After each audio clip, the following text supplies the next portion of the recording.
Sports Radio 560 WQAM Miami Fort Lauderdale presents the best of Neil Rogers.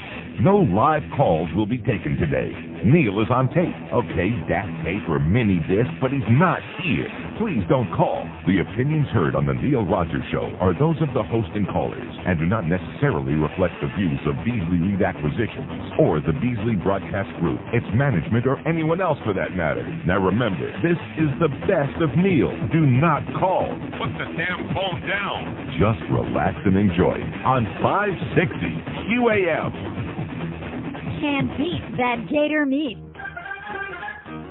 Neil got out WQAM, where the faggot is.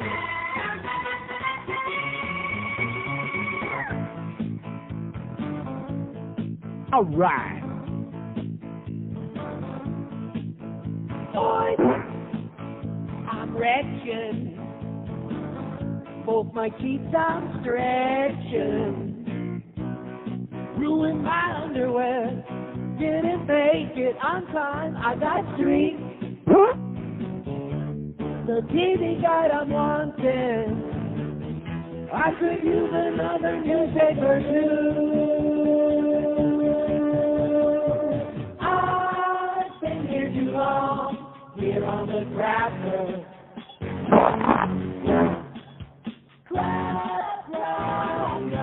The kind that you flatter. Increíble. I have a big red impression. A ring from all of the presents. Could be resulting from anything. Too much butter, fat free, or meat. Now every time I stand up, I'm reminded that I should sit back down. Unbelievable. I've been here too long, here on the crapper. Neil, God! Crap, the kind that you splatter.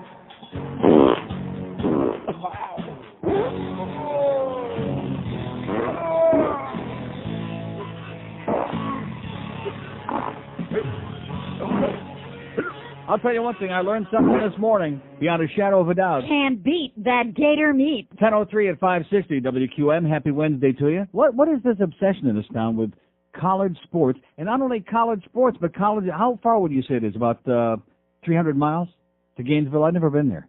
More? 350 miles? That's about right. No, it's 400 miles to Jacksonville. It can't be that. Okay, like 300 miles away. The stuff that's going on here, does anybody care about that? No. But Gainesville, man, they're obsessed with Gainesville. Maybe we need to get an education here today. Maybe we need to talk to some people, not about the Gators. Who care? I saw a license tag. I'm going to get my mail last night at my post office box. And there's a guy in front of me. He's got one of those specialized license tags with a picture of a gator on it, and it says, a picture of a Seminole thing. It said, no gator was the thing. Nogator, no gator. Don't you want to, stick your finger kind of like in your nose? I mean, because every time I see either Steve Spurrier or Bobby Bowden, forget about Terry Bowden. Even, you know something? He saw a picture of himself on TV with a white shirt and the baseball cap, and he said, I'm so dang embarrassed, I got to get out of here. And he just ran off and quit. He hauled ass and quit. But what is it about college sports in this town? I thought this was like a sports station because I see a piece of mail that Greg Reed got this morning, which thank God he shared with me. Because we like to know when the end is near. And it says, get rid of Neil Rogers. We want sports. Oh! Unsigned, of course. No signature, no address, no nothing. Get rid of Neil Rogers. We want sports. So even though his ratings are like double anybody else on the station. You realize that, did we get a response on that where the 10-2 numbers are yet? No. Well, why not? Let's get with it over there. Okay, it's Wednesday already. The book came out on Friday. Let's get those 10-2 numbers so we have our own real numbers these 4 hours, and we can sit here and brag about them, how great they are. Like kind of morning drive and afternoon drive put together in some demographics.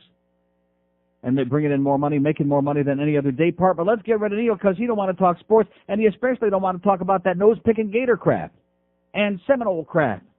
And we're going to send the big black guy away. We're going to send him out wide, and he's going to run like a mother scratcher, and we're going to throw him the ball, and we're going to score. And get serious, will you please? So I noticed, and of course when I do talk sports, there's no response anyway because I talk about a real sport like hockey, which we got the game with the Red Wings tonight, and we got 1,000 unsold tickets for that, including the 500 Panther pack. So please, let's fill that joint up. I heard Gord Murphy on with the worst team this morning. Nice going, Gordy. Good guy, very articulate. Actually said something, but not everything that he would like to say, I'm sure, but nevertheless. And they had no calls about that. In fact, up until the Gators part, they had basically no calls. There was some Schwarzer called in about some Dolphin injury, and not Craig Erickson, but somebody else I never heard of, and that was it. Some schvo. But there wasn't any discussion about the situation with Whitney, which he may now play on a second line, we understand. If he does, you know who to thank for that. Yeah, I understand that Terry Murray was having big, gigantic movements yesterday during the course of this show. See, this ain't one of those places where you can run and hide because I'm going to expose all the crap you guys are doing, even if we get no response to it. Like I said, they had no calls about that this morning, and they were going on and on at great length about the benching of Whitney and Staal and about Terry Murray being a hard ass, and they had Gord Murphy on there. Did they have one call about that? No. No, but we had all Defoe's got to do is get out Geldy's goat, which I think is the one that Terry and Brian Murray were photographed doing. Get that goat out. And start with that Gator stuff, and here they come, one after another, with one finger in their nostril, one in their rectum, and start with that Gator crap. And here we are in Miami. You know, it's interesting. The one call I did hear was the guy who sat up there on Gainesville radio. They don't talk about the Hurricanes. They talk about the Gators. They talk about what they're doing up there, which they're not in the same conference. What's the big deal? What's the attraction? But because we have so many people down here who had the misfortune of going to school up there. See, I went to a school where we have a crappy football team, Michigan State. We had a couple of good years, 67, a couple of good years along the way, over the years. But you know something? Does anybody really care all that much? No. I mean, there's plenty of corruption and plenty of a scandal and plenty of illiterate jocks up there. But does anybody really care? No. That went to Michigan State, whether the team loses or not?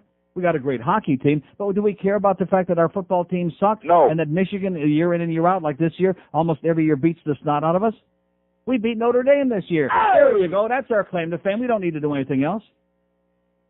But these people that go to school at some college and right away they become obsessed with the football team, obsessed like it's a replacement, a substitute for a life. I don't get it. I don't understand it. That's sports talk in this town. Not professional sports, college sports. I'm going to tell you something. Maybe we can actually work it down to a meaningful level. We can start talking high school sports. How about junior high sports? How about kindergarten sports? All right. There's a kid over there who plays at Miami High, about 7 years old, baby. He's growing, he's about 6'2" already. 6 years old, 6'2". Hung like a moose. And we're going to send him out there. He's going to go out wide, and he's going to run like a mother. He's going to run a goddamn cross, and they're going to heave that thing up there. They're going to do a Hail Mary.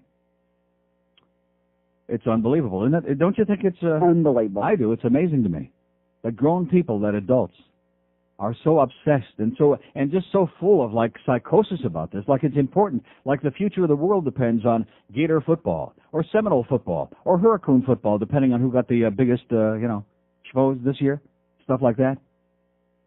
Isn't that what it really is all about? Who's got the biggest schvoes? Because I'm going to tell you, Steve Spurrier and Bobby Bowden, you put the two of them together, and you still have minus points in the IQ column. Yahoo! Every time I see those guys, yahoo! That's what comes to mind. I think of the things that are wrong with the state of Florida, not the things that are nice about it, like the weather most of the time, like those nice pretty palm trees, stuff like that.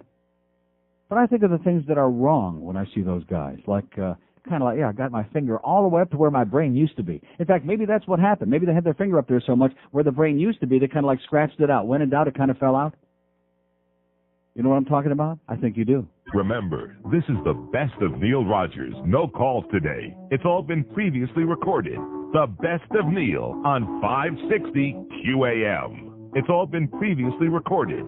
The best of Neil on 560 QAM. It's all been previously recorded. The best of Neil on 560 QAM. It's all been previously recorded. The best of... Can't beat that Gator meat. Can't beat that Gator meat. So George just had some hysterical lunatic on the phone, which I wish we could have gotten him on the air. We always get those people like in the middle of the break. Otherwise, I could punch it up right on the air. Screaming hysterically, which I don't know what he was all bent out of shape about. The fact that I discuss sports, therefore I'm a hypocrite. I don't discuss sports. I talk about hockey, which is a level above all the other sports in a class by itself. How about that game last night? Even though it was a scoreless tie, Dominic Hasek, fourth straight shutout over the Rangers. Hasek was great. Richter was great. Unbelievable. Saw most of that. Saw the Beezer play great last night for the Flyers, beating St. Louis 2-1. See, I talk about real sports that real men watch, okay? Not college football, which is for overgrown children. I mean, why don't we talk about college soccer? How about lacrosse? Very big in colleges up there in the Ivy League. They play lacrosse. How about college golf? Huh? College swimming, college diving. That's what Greg Lousanis always said. Divers do it deeper. That's what he said. Now look what happened to him. I mean, let's, get into the nitty-gritty. That's the problem with this town. You don't hear it. Like during the Marlins thing this year. I mentioned this yesterday. Is there any intelligent discussion about baseball? Hey, Eddie, you think Levon's going to win 20 games this year? That's the level of conversation you got about baseball in this town. This Mike Piazza thing, if we had real sports fan in this town, and by the way, it ain't no cheaper to go see ball games in this town than it is any place else, in case you missed that and didn't notice. People be screaming about this. They'd be having a nervous breakdown. And by the way, the Mets only paid $30 million more for the whole deal than the next highest offer. Smart move there, Mets. But do we have any comment about that? No. They talk about college sports. That's and even what they do talk is caca, nonsense. Oh, my school's better than yours isn't. Default, where'd you go to school? You're some kind of a Seminole? Oh, my God. You're some kind of a Hurcoon?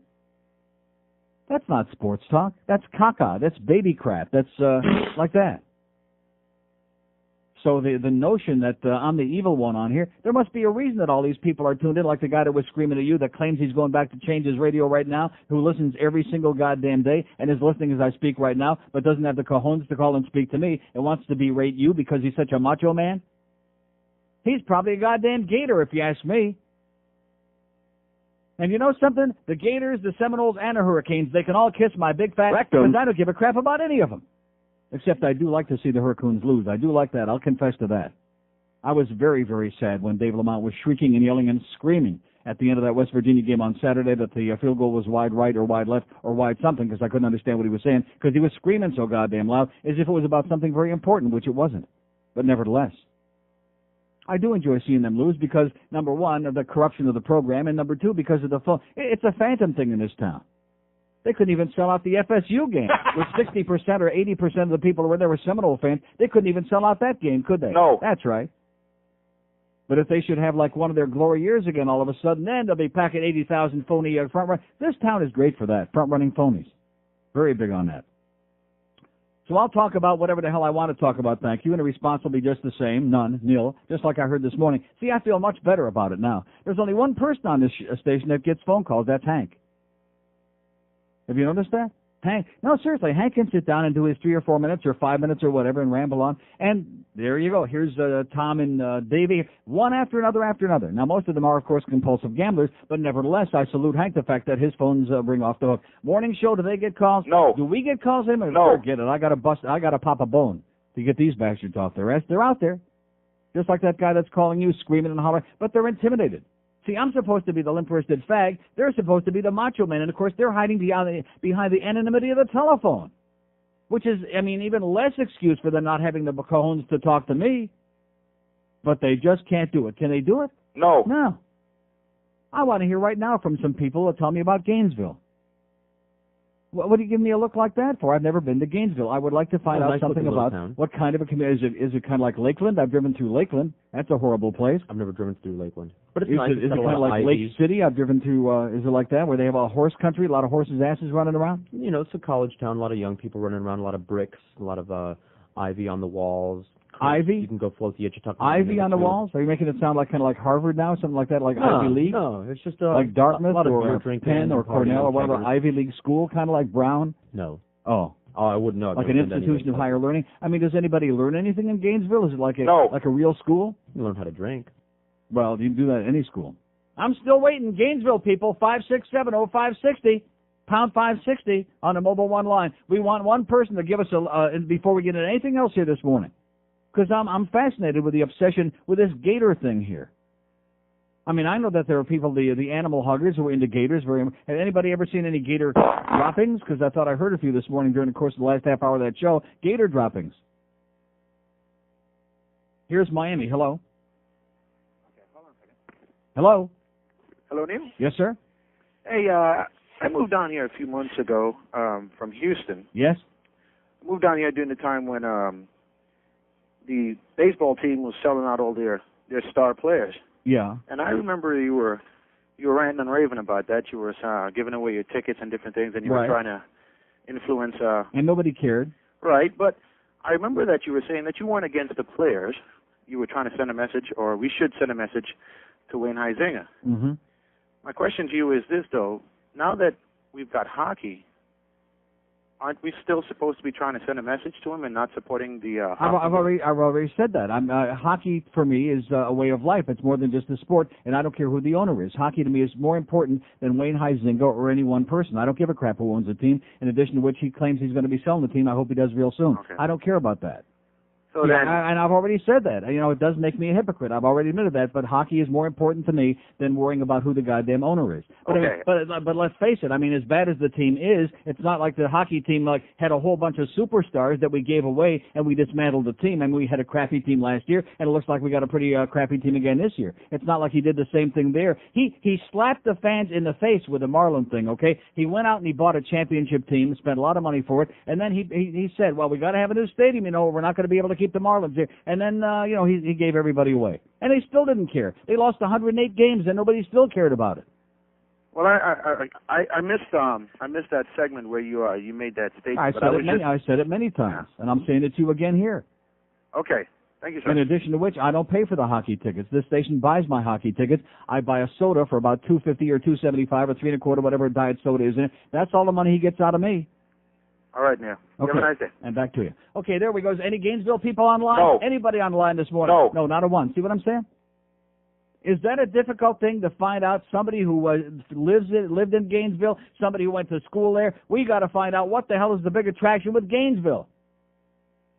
Maybe it's even more exciting than East Lansing. You think so? No. Ann Arbor? No. Columbus? No. Christopher? No.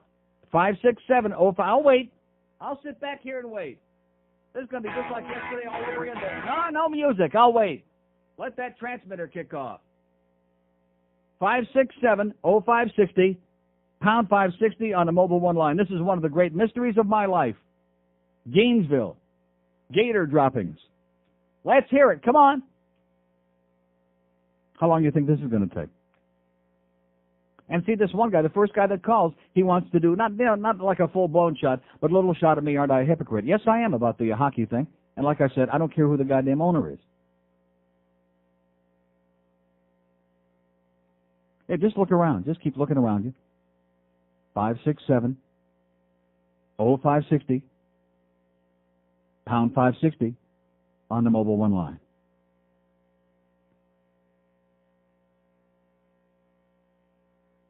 Good cigar this morning, by the way. 22 after 10 at 560 WQAM. Hank will be here at 2 from Shula Steak 2. We got the Booster at 6. We got the Panthers and the Detroit Red Wings 7 o'clock tonight. Any interest in that? No. No. Just one. Do you think I asked a difficult question? Seriously, I want an honest answer. Do you think that was a difficult... I mean, see the point I'm trying to make, if there's all this interest in this Gator crap and Gator football and this redneck Steve Spurrier, then there must be some connection with Gainesville. It's 300 effing miles away from here.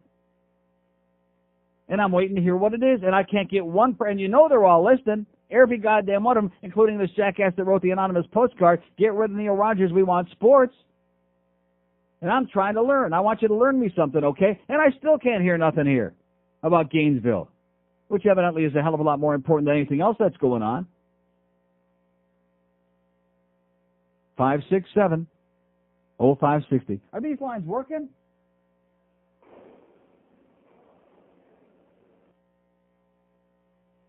Oh, guess what? The phone ain't working. How do you like that? I'm sitting here screaming and yelling and carrying on. The phone's not working. How did the one guy get through?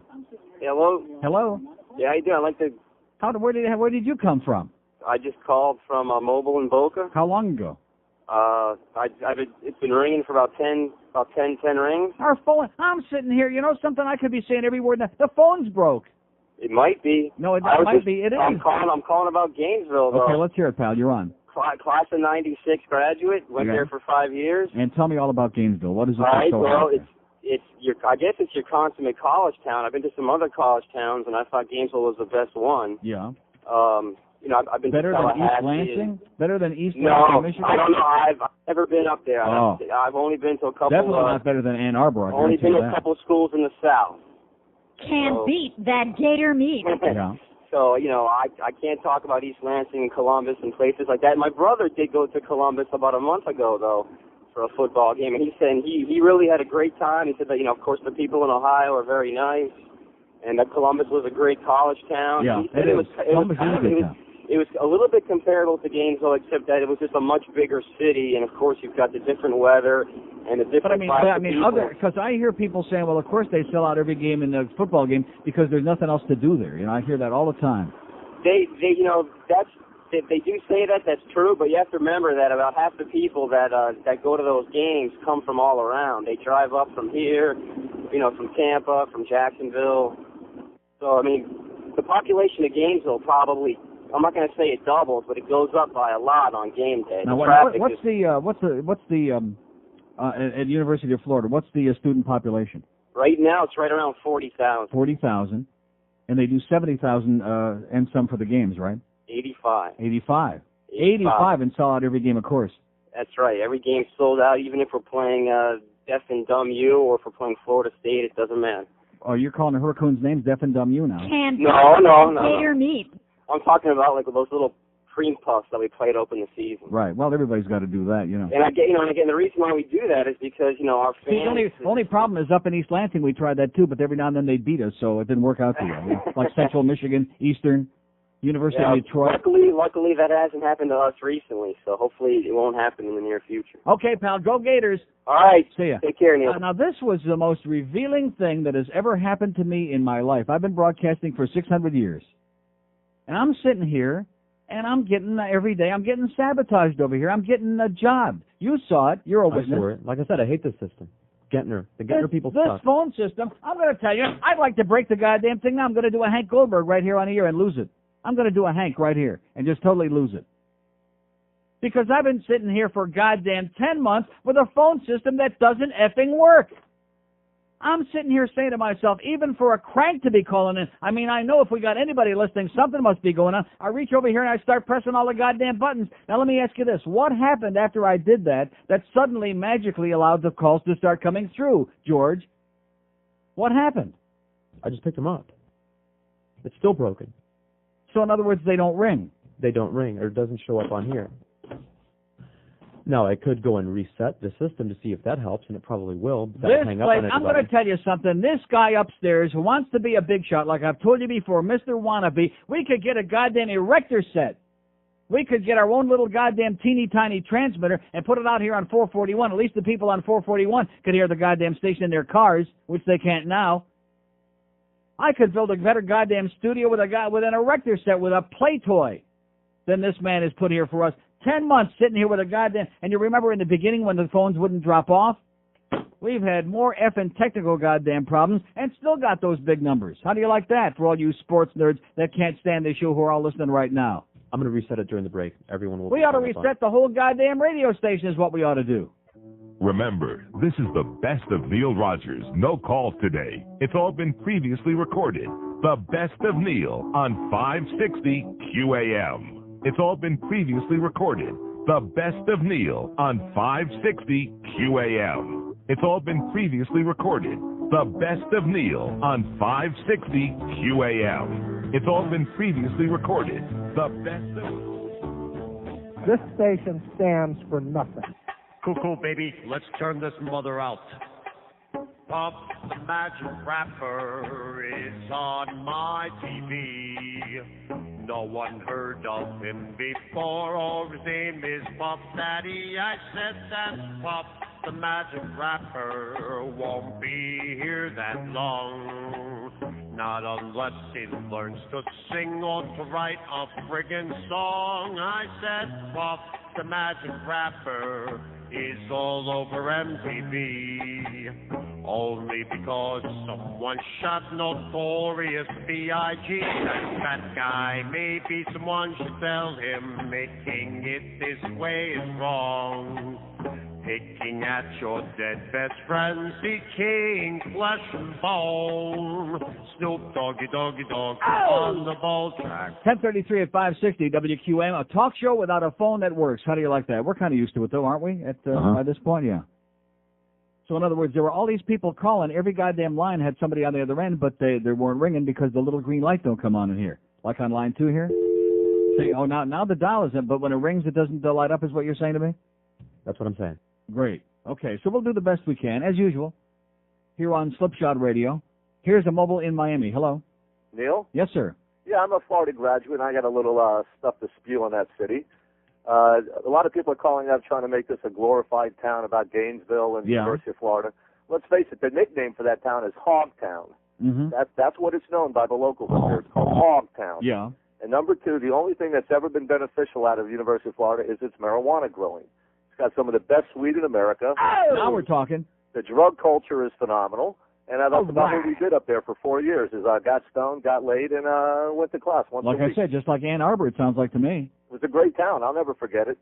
I lost a few brain cells, but it was worth every dollar of my dad's money. But what's the obsession down here? I mean, this Gator thing, it's bigger than the Dolphins. It's bigger than all the other sports in this town put together. It's like a mental sickness down here. Well, seriously, if you go up there and you have to spend any time in Gainesville, it's like being under jailhouse arrest. There's nothing to do. It's the most boring town in the world. Mm-hmm. That's why everybody goes to the football games. If you're not getting high, you're going to football games, you're getting laid. So when they're bragging about 85,000 people filling up every game, even when they're playing the Bumfork U, it means nothing. It means nothing. Those people aren't from Gainesville. They travel in, like the last caller said. They travel from all over the state of Florida. It's the biggest boosters in Florida are from Gainesville. They got the biggest booster club.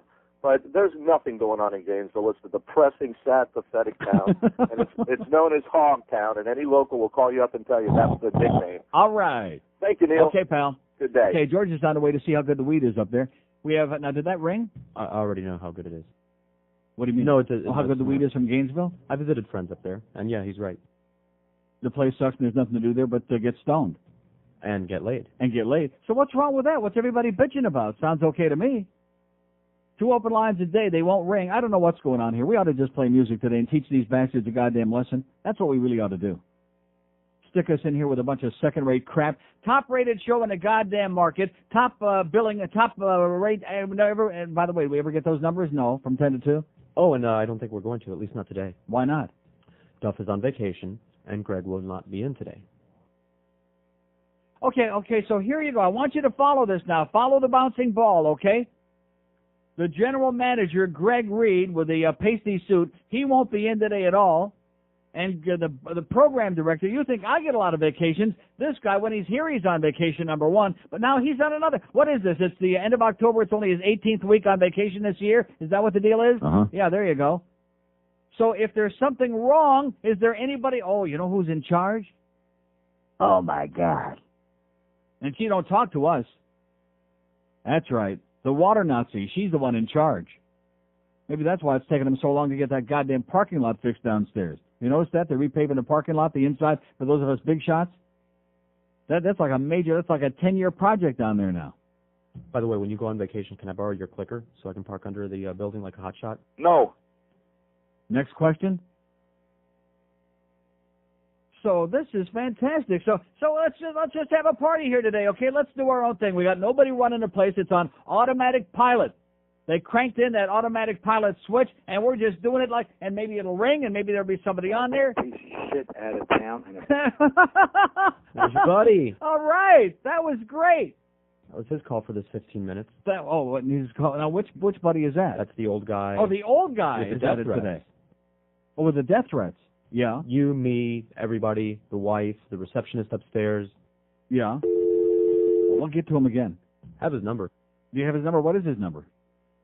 The old guy that calls here and keeps making death threats and that wants to have his phone evidently taken out? It's already been reported to Southern Bell. It's already been reported 305. to 305. 948. 948. 3914. 3914. He's been calling us for weeks. Some old crusty farter keeps calling here with death threats and all kinds of obscenities and obnoxious stuff, and maybe you want to keep him busy today. What is it again? 305 what? 948. 948. 3914. 3914. Because quite frankly, we're so busy with calls here, we don't have time to play baby crap with him. Maniac. Here's a mobile in Boca. Hello. Neil. Yes, sir. Something wrong with the phone. Yeah, I know. No. What happened before was when I was trying to reach, everything was busy, and all of a sudden, when you went to ballistic there, then all of a sudden the calls started going through. So a little bit crazy. Yeah. Listen, I've been feeling for the last 3 or 4 months here somebody's diddling with his phone system. I mean, I can't prove it, but I have very strong beliefs because I've been doing this too goddamn long. Yeah. Somebody's diddling with us. A couple of things. Last Friday night, I saw you there at the game. Was that the worst ever? Yes, Friday was one of the all-time worst. Not the worst, but it was certainly in the worst 5. One of the worst performances. I mean, no enthusiasm. It was disgraceful. Mm-hmm. Absolutely disgraceful. Another thing. And so then he goes and benches the 2 best players on Yeah, the right, team. exactly. And so, see, this is a guy, when he came here, Terry Murray, I don't want to get started again, but I will. He said, well, these guys better perform because if they don't, they'll be sitting on the bench. Right. And in the meantime, the guys that don't perform, like Kirk Muller and Niedermeyer, they're in the lineup every goddamn night. And, he wants to take it out on the guys who are best players, which makes no sense at all to anybody. How about the Worrell thing? It really pissed me off to watch. Remember when he dropped the gloves and the guy wouldn't engage him? Was it Bashir? Well, who's the guy, number 8 for... Donald Bashir. Yeah. I mean, it's like, was Murray telling him to go out there and get something going, just to try and incite the team? Because I don't know, but by the time he got into that fight, it was already 4-0. The game was over, so it was totally meaningless. No, see, they're not going to get sucked into his stupid goon crap because they know that number 1, he really can't fight. Number 2, he can't play. And other than that, why is he out there so much? The truth is, when you got a team that can't score, why do you put Iron Hands and Worrell out there all the time? I disagreed with you a little last year. I really thought I started to see some skills in this guy. He can't play. I mean, I thought he skated a little better in that exhibition game, but as far as being a real player, forget it. He's no player. It was really disgraceful watching him. I mean, his stick handling, puckling is absolutely disgraceful. Right. And all he did every time, he took a lot of cheap shots. And by that time, I was so damn frustrated. It was 4-0, which is when I left. But just to watch him out to try and engage somebody, it was really a disgraceful performance. And by the way, speaking of Donald Brashear, who used to play for the Canadians, he's been around the league. Speaking of Donald Brashear from Vancouver, even though he is their goon, but nevertheless, he can play. He has skills. I've seen him make some pretty damn good plays. He's a real player as opposed to just a goon who can't do anything out there and who keeps getting stuck out there over and over again. This guy is like the Reggie Fleming back in the 60s with the Rangers. Remember when all he had to do was fight? When he was trying to fight a guy like John Ferguson from Montreal, he would kick the crap out of him. But Ferguson could skate. Yeah. Ferguson was a Well, Terry Murray will get away with it because, like everything else that's going on here, nobody gives a crap. Nobody says anything except me, and that's why I'm going to keep ripping him in the ass. I got a question for you. And this is real serious. quick, yeah. Real quick. There's a topic in the Palm Beach Post today. Can AIDS be transmitted from oral sex? Seriously. Yes. See, they're saying it can't. They're saying it can't? Cannot, right. I don't agree with that. That's not what I've read. All right, good luck. Okay, and back to you. Right. Okay, we have 2 open lines in Dade 1 in Broward. If they're ringing, we have no idea, but let's... Okay, I'm just checking because we don't have a phone system that works today, and we got nobody running the joint today. So we won't get those numbers that we're looking for. We won't get any assistance here because we're on automatic pilot, which means probably a lot of music coming up. Remember, this is the best of Neil Rogers. No calls today. It's all been previously recorded. The best of Neil on 560 QAM. It's all been previously recorded. The best of Neil on 560 QAM. It's all been previously recorded. The best of Neil on 560 QAM. It's all been previously recorded. The best of... It's Steve in Miami town at 560 WQAM. Remember when you first got married? You were having great sex all the time. Now the years have worn on, and you and your spouse have been reduced to only oral sex. You! No, you! Well, that. Just because you're getting on in years doesn't mean you can't enjoy sex like the young studs you used to be. To learn how, you need to come on down to the Elder Lay Clinic, where our motto is, even if it's wrinkly, you can still get kinky. We'll teach you to turn your elderly disadvantages into sexual advantages, like the loss of deep throat gag reflex for women, the subtle loss of sensation in the penis for men resulting in great sex that lasts longer than ever. And of course, wrinkly skin just means more surface area to lick. So remember, just because you look like a prune doesn't mean you're all dried up. Visit the Elder Lay Clinic today. Okay, 1046 at 560 WQAM. Here's a lady mobile in West Palm Beach. Hello. Hi, Neil. I think I'm losing you. No, I hear you. Oh, good. Do you hear me? I was calling about the football. Yeah. Yeah. Yeah. I think we lost her. Okay, we have an open line at Broward, 2 and date. Our phone system's all screwed up here. I'm not going to worry about the phone, okay? You do whatever you want with those assholes, okay? She waited all of that time. We finally got her on. She was on the verge of, like, getting into a bad cell like OJ or whatever, and then all of a sudden she popped right out. That was the end of her. Anyway, John Grogan has a very interesting article this morning, which every now and then he does, because I think John is really a closet atheist, even though he professes to be Catholic. Remember when we had all that business with the child molesting priest up there in Palm Beach County? And he wrote that article about how very difficult it is to keep going to church and what you tell your kids and all this hypocrisy and bullcrap and how corrupt it is, which we all know, of course. And his article today, headline says, Atheist looks to himself, not heaven, for answers. Frank Shivoni is 80 now. His arthritis flares up regularly, and he has a bad heart. He's feeling his age and his own creeping mortality, so is he preparing for the next life? Not a chance. Shivoni believes in many things, but God is not one of them, nor is eternal salvation. Once you're dead, he says, sitting at the dining room table of his modest condo in Lauderhill. You're no more than a car battery. Once it dies, you throw it away. Or maybe stick it in the ground. Shivoni is perhaps South Florida's most unapologetic atheist. As president of the Secular Humanists of South Florida, he spends his days at the often lonely task of winning acceptability for the godless viewpoint. People like to think there's a place to go after they die, he said. If that makes them feel good, fine. But not Shivoni. His greatest aspiration for the afterlife is to fertilize the flowers over his grave. It's easy to reject a supreme being when you're young and healthy and the day of reckoning seems ages away. But what about when you're entering your 9th decade and, statistically speaking, you're already well beyond your life expectancy? I asked the lifelong atheist if, with old age, any doubt has crept into his belief of non-belief. No, he says, none. Not even a 1% chance there may be a God existing somewhere out there? No, he assures me, not even 1%. He is at peace with the utter, finiteness of human life. Is there such a word as finiteness? What more can I say, he adds almost apologetically. I don't believe there's a God. I can't accept it. Shivoni was baptized Catholic and grew up in a heavily Italian Catholic neighborhood in New York, but even before he was out of grade school, he was questioning the existence of God. By the time he was a teenager, he had made up his mind that God was a creation of man, not the other way around. To me, religion is just an excuse for life, a superstition, he says. Yet as many churches and synagogues enjoy booming growth, Shivoni's group of aging secularists barely hangs on with its 80 members. What do they need a group for? See, that's what I don't understand. Why does there need to be a group of secularists? Many who might be tempted to join, he suspects, fear the social stigma of belonging to an openly atheist group. How do you like that? Oh, my God. Right.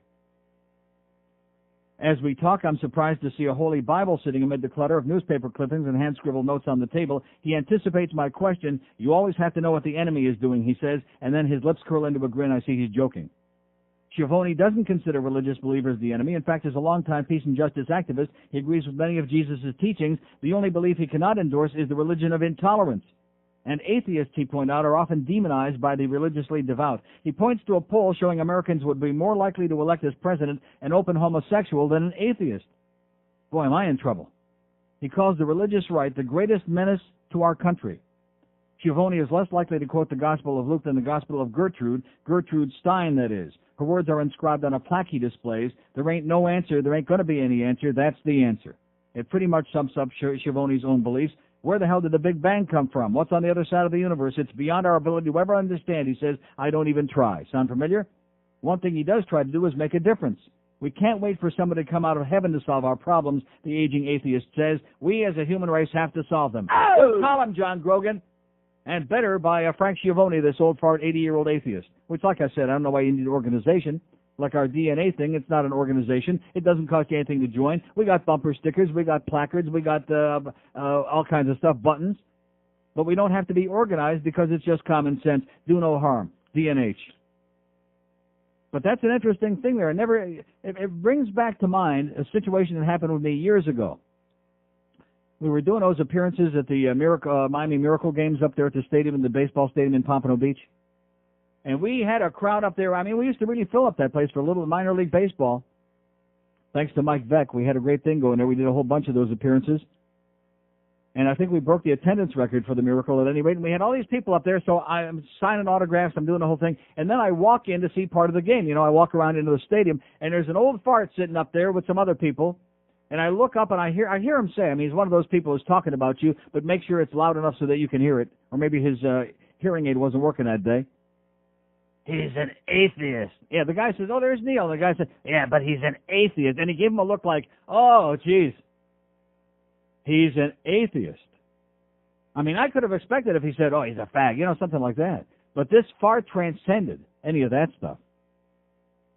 And that was the first time it ever dawned on me that there's this enormous stigma of not being one of the God people. Even if you're a person, that's not good enough. You have to be one of the God people. So God bless you, Frank Shivoni, whoever the hell you are. 80 years old, and he realizes once they stick you in the ground, that's it. And he realizes the greatest danger we have is from religious intolerant lunatics like the ones who killed the doctor in Buffalo the other day. Oh, yeah, we believe we're pro-life. We don't believe in your life, but we're pro-life for those fetuses. Here's Miami. Hello. Yes, hi, Neil. Yes, sir. North Miami, Biscayne Park. Just real quickly about Gainesville. As an FSU fan, I can grudgingly say that Gainesville is a snorer town, but it's actually not a bad little town. And as far as compared to what? As compared to Tallahassee? Well, yeah. I mean, what could be worse than Tallahassee? It's you know, there's nothing that's going to compare to Miami, you know, as far as diversity and all that. But it's not a bad town. As far as perversity? Yeah, as far as perversity. Mm-hmm. Tonight's game, you got to be excited, looking forward to tonight's game. I mean, it's not going to be much of a game that Florida's going to put up, but you get a chance to see a world-class team come. Well, how do we know that? In other words, we already know. I mean, I picked the final score 5-1 Detroit, but I don't want to be. I mean, you never know until they go out and play the game. Right. But they've got that all-star lineup. I mean, who is it? They've got. Well, let me ask you something. Didn't the Leafs already beat them twice this year, the Red Wings? Yes, they did. Yeah. Well, they've got that new lineup, though. Hopefully that should turn them around. Who? They've got, as that fan yesterday said, Weiserman. Oh, yeah, Stevie Weiserman, right. Shanahan and McCarty. That's a new lineup? Well, it's supposedly done well for them. They're getting 9 of 14 goals in 4 games. Okay, I'll see you there tonight, pal. Okay, new lineup. I thought those guys were all on the team last year. Okay, Dade County lines are open. 5-6. Boy, it is so warm in here. I could make eggs right here on the thing. I really could. I could fry eggs right on the counter. We got a phone system that doesn't work. Last night on the TV show, which is the last time I'm ever going to even mention it until it goes off next week, the beginning they got the sound finally straightened out, no hum, and then as the show went on, the sound kept getting lower and lower, and the hum came back. We didn't want to disappoint. Want to make sure you get your free hum job on Whammy there. So I got a half-assed TV deal over there, which they can't technically get that thing straightened out. I got a situation here where we got a telephone system that has been crap since the day we sat down here, and now it's just totally falling apart. I'm going to reset the whole thing during this break. And what's that going to do? Maybe nothing, maybe something. Who knows? Don't you think it'd be a lot better if I just sat here and read all my great articles and that would be a lot stuff? better, but nevertheless. Not worried about the goddamn phone? I'm just warning you. Haven't I been telling you that we've been getting dicked on this phone for weeks now? Yes, I mean, I've been doing this too long. I'm sorry. But you saw that right there when we sat down, and then all of a sudden, as soon as I started talking about it and punching the buttons up, magically and miraculously, all these people were on the line. I mean, I'm not that paranoid that I would sit here and make it up, because I know there's plenty of times in this town that you could say every word that's ever been invented, 4-letter and 5-letter and 2-letter, as an FU, and nobody would call. But this is just too goddamn obvious. And is there anybody here in charge? No. Anybody involved in any of this stuff? No. Straightened out for us? No. Of course not. They're all, this one's on vacation again, and this one is out to lunch, and this one's out of the building, and who the hell knows who's in charge here? Maybe it's the water Nazi. Oh. The Neil Rogers Show, now exclusively on 560 QAM. Remember, this is the best of Neil Rogers. No calls today. It's all been previously recorded. The best of Neil on 560 QAM. It's all been previously recorded. The best of Neil on 560 QAM. It's all been previously recorded. The best of Neil on 560 QAM. It's all been previously recorded. The best of...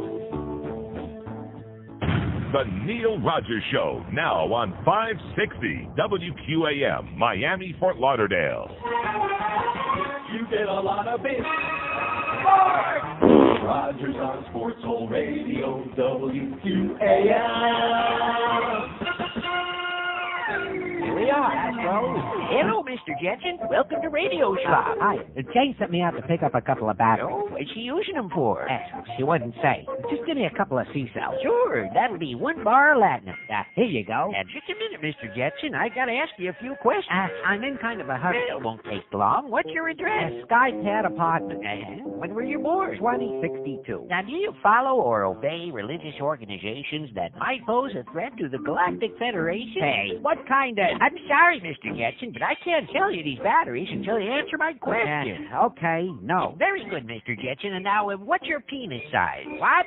What's that got to do? Sorry, Mr. Jetson. I'm a cartoon, damn it. Well, sir, how about just your social galaxy number? Oh, we'll be here all day. Answer the question, Mr. Jetson. 1,000,000,000,000. At Radio Schlock, we have questions, and you damn well better have the answers. Is this for that free catalog? Oh, no, you've got to pay for that. And you came to the right place. It's Radio Schlock, all right. It's 11:01 at 560 WQM. By the way, speaking of that good old-time religion, pastor convicted of molestation. Oh, my God. Joseph Millian, a poor black bookkeeper in Haiti who reversed his fortunes to become the charismatic and revered leader of a Delray Beach church, was convicted on Tuesday of sexually molesting a young member of his congregation. A 6-member jury deliberated for about 2 hours before convicting Millian, 46, of sexual activity with a minor. The charge of first-degree felony was related to his fondling of a teenage girl in his parish under the guise of confirming her virginity. There's a new trick for you. How else are you going to do it? What? How else are you going to do it? The jury found Millian not guilty of charges that he later developed a more involved sexual relationship with the girl. Millian, who remains with the pastor of the Full Assembly of Church of God and leader of its 300-member congregation, faces as many as 12 years in prison.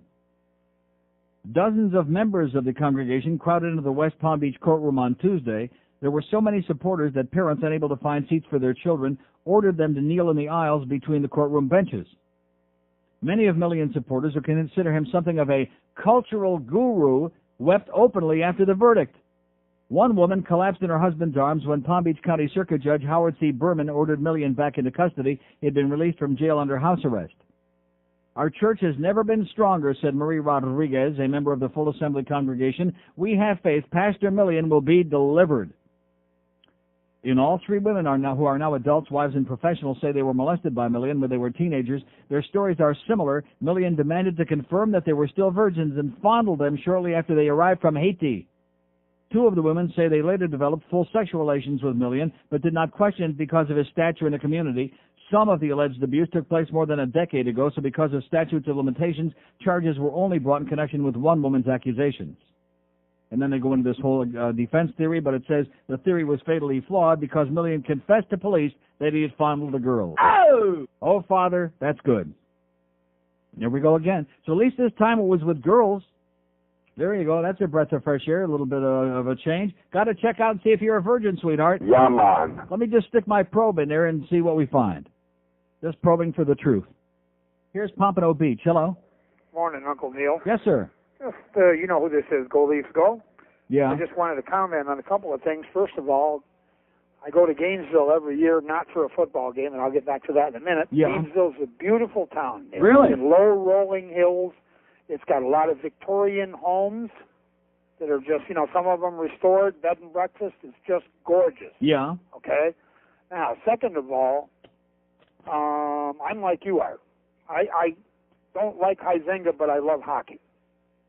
You know what I mean? Yes. I'm going to go to the games, and I'm going to support the Panthers regardless of who owns the team. I couldn't give a crap less who owns it. Right. Hockey transcends all of this other crap as far as I'm concerned. Okay, when I first came down here 22 years ago, I used to go out on my balcony and tune in Dan Kelly on KMOX Right. St. Louis so I could hear a hockey game, and Channel 2 would televise the game when they were fundraising, and they did more fundraising than they did televising of the game. Now, here's a bombshell for all the Gator fans. The number one event in the city of Gainesville every year is not a football game.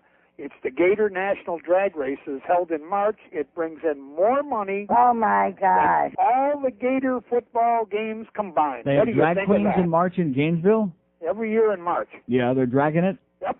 And the racing too, and like I said, it brings in more money than all the football games combined. Yeah. How about that? So in other words, it's a great place. Absolutely. As compared to here, but then what isn't? Real houses, Neil. Yeah. Real houses, not all this concrete block and stucco. The houses actually look like houses. Ain't no Toronto, though, I'll guarantee you that. No, it ain't no Toronto, but No. it is a nice town. Have a good one. Okay, and God bless you, sir, and go Leafs go. Okay, there you go. We're getting a few reports on games. I'm going to tell you, I sat here that first 20 or 25 minutes would seem like an eternity to me.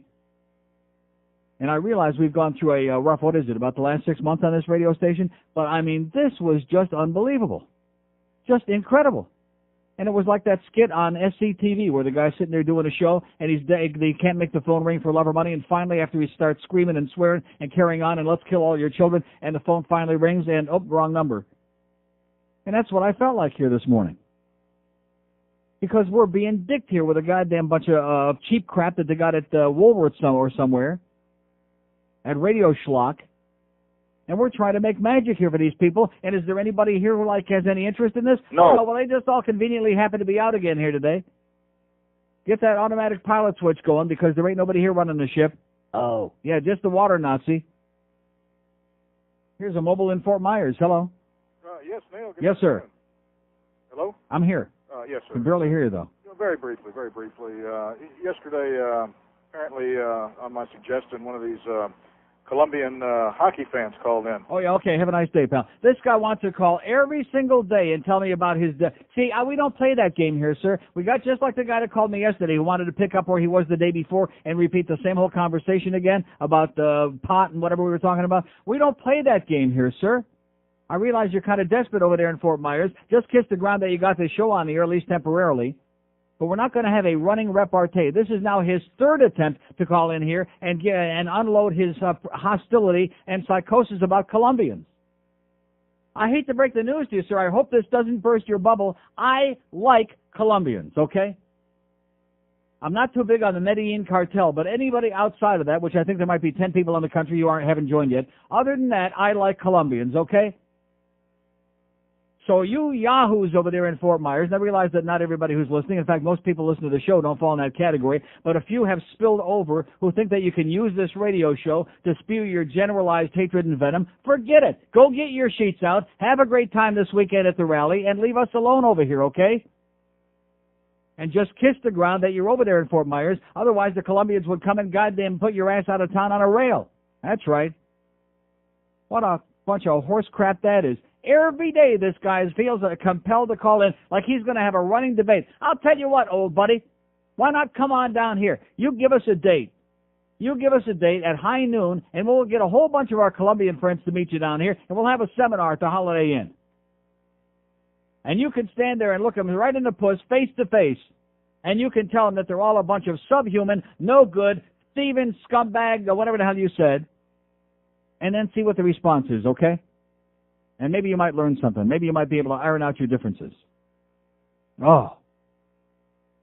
Remember, this is the best of Neil Rogers. No calls today. It's all been previously recorded. The best of Neil on 560 QAM. It's all been previously recorded.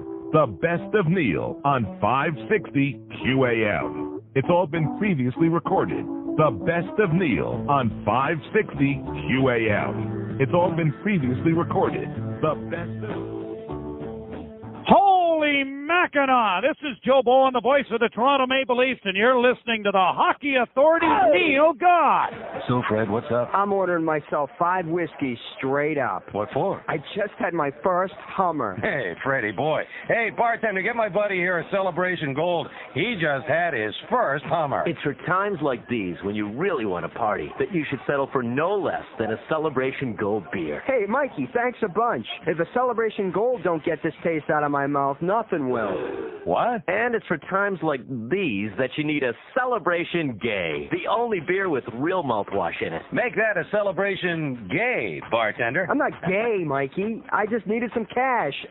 Take the beer and shut up, Frankie. Celebration Gold and Celebration Gay, the best beer for any occasion. I'm not. Just move over, will you, Frankie? Yeah, over there's good.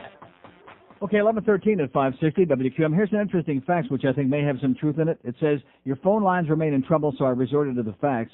The interest with the Florida Gators is nothing but the contrived controversy the morning team comes up with to stimulate calls, and since we have a great number of overgrown children running around with their college banners stuck to their asses, those are the callers they get on the line. An effort, I guess, to impress the audience with the popularity of the show, 10 question marks?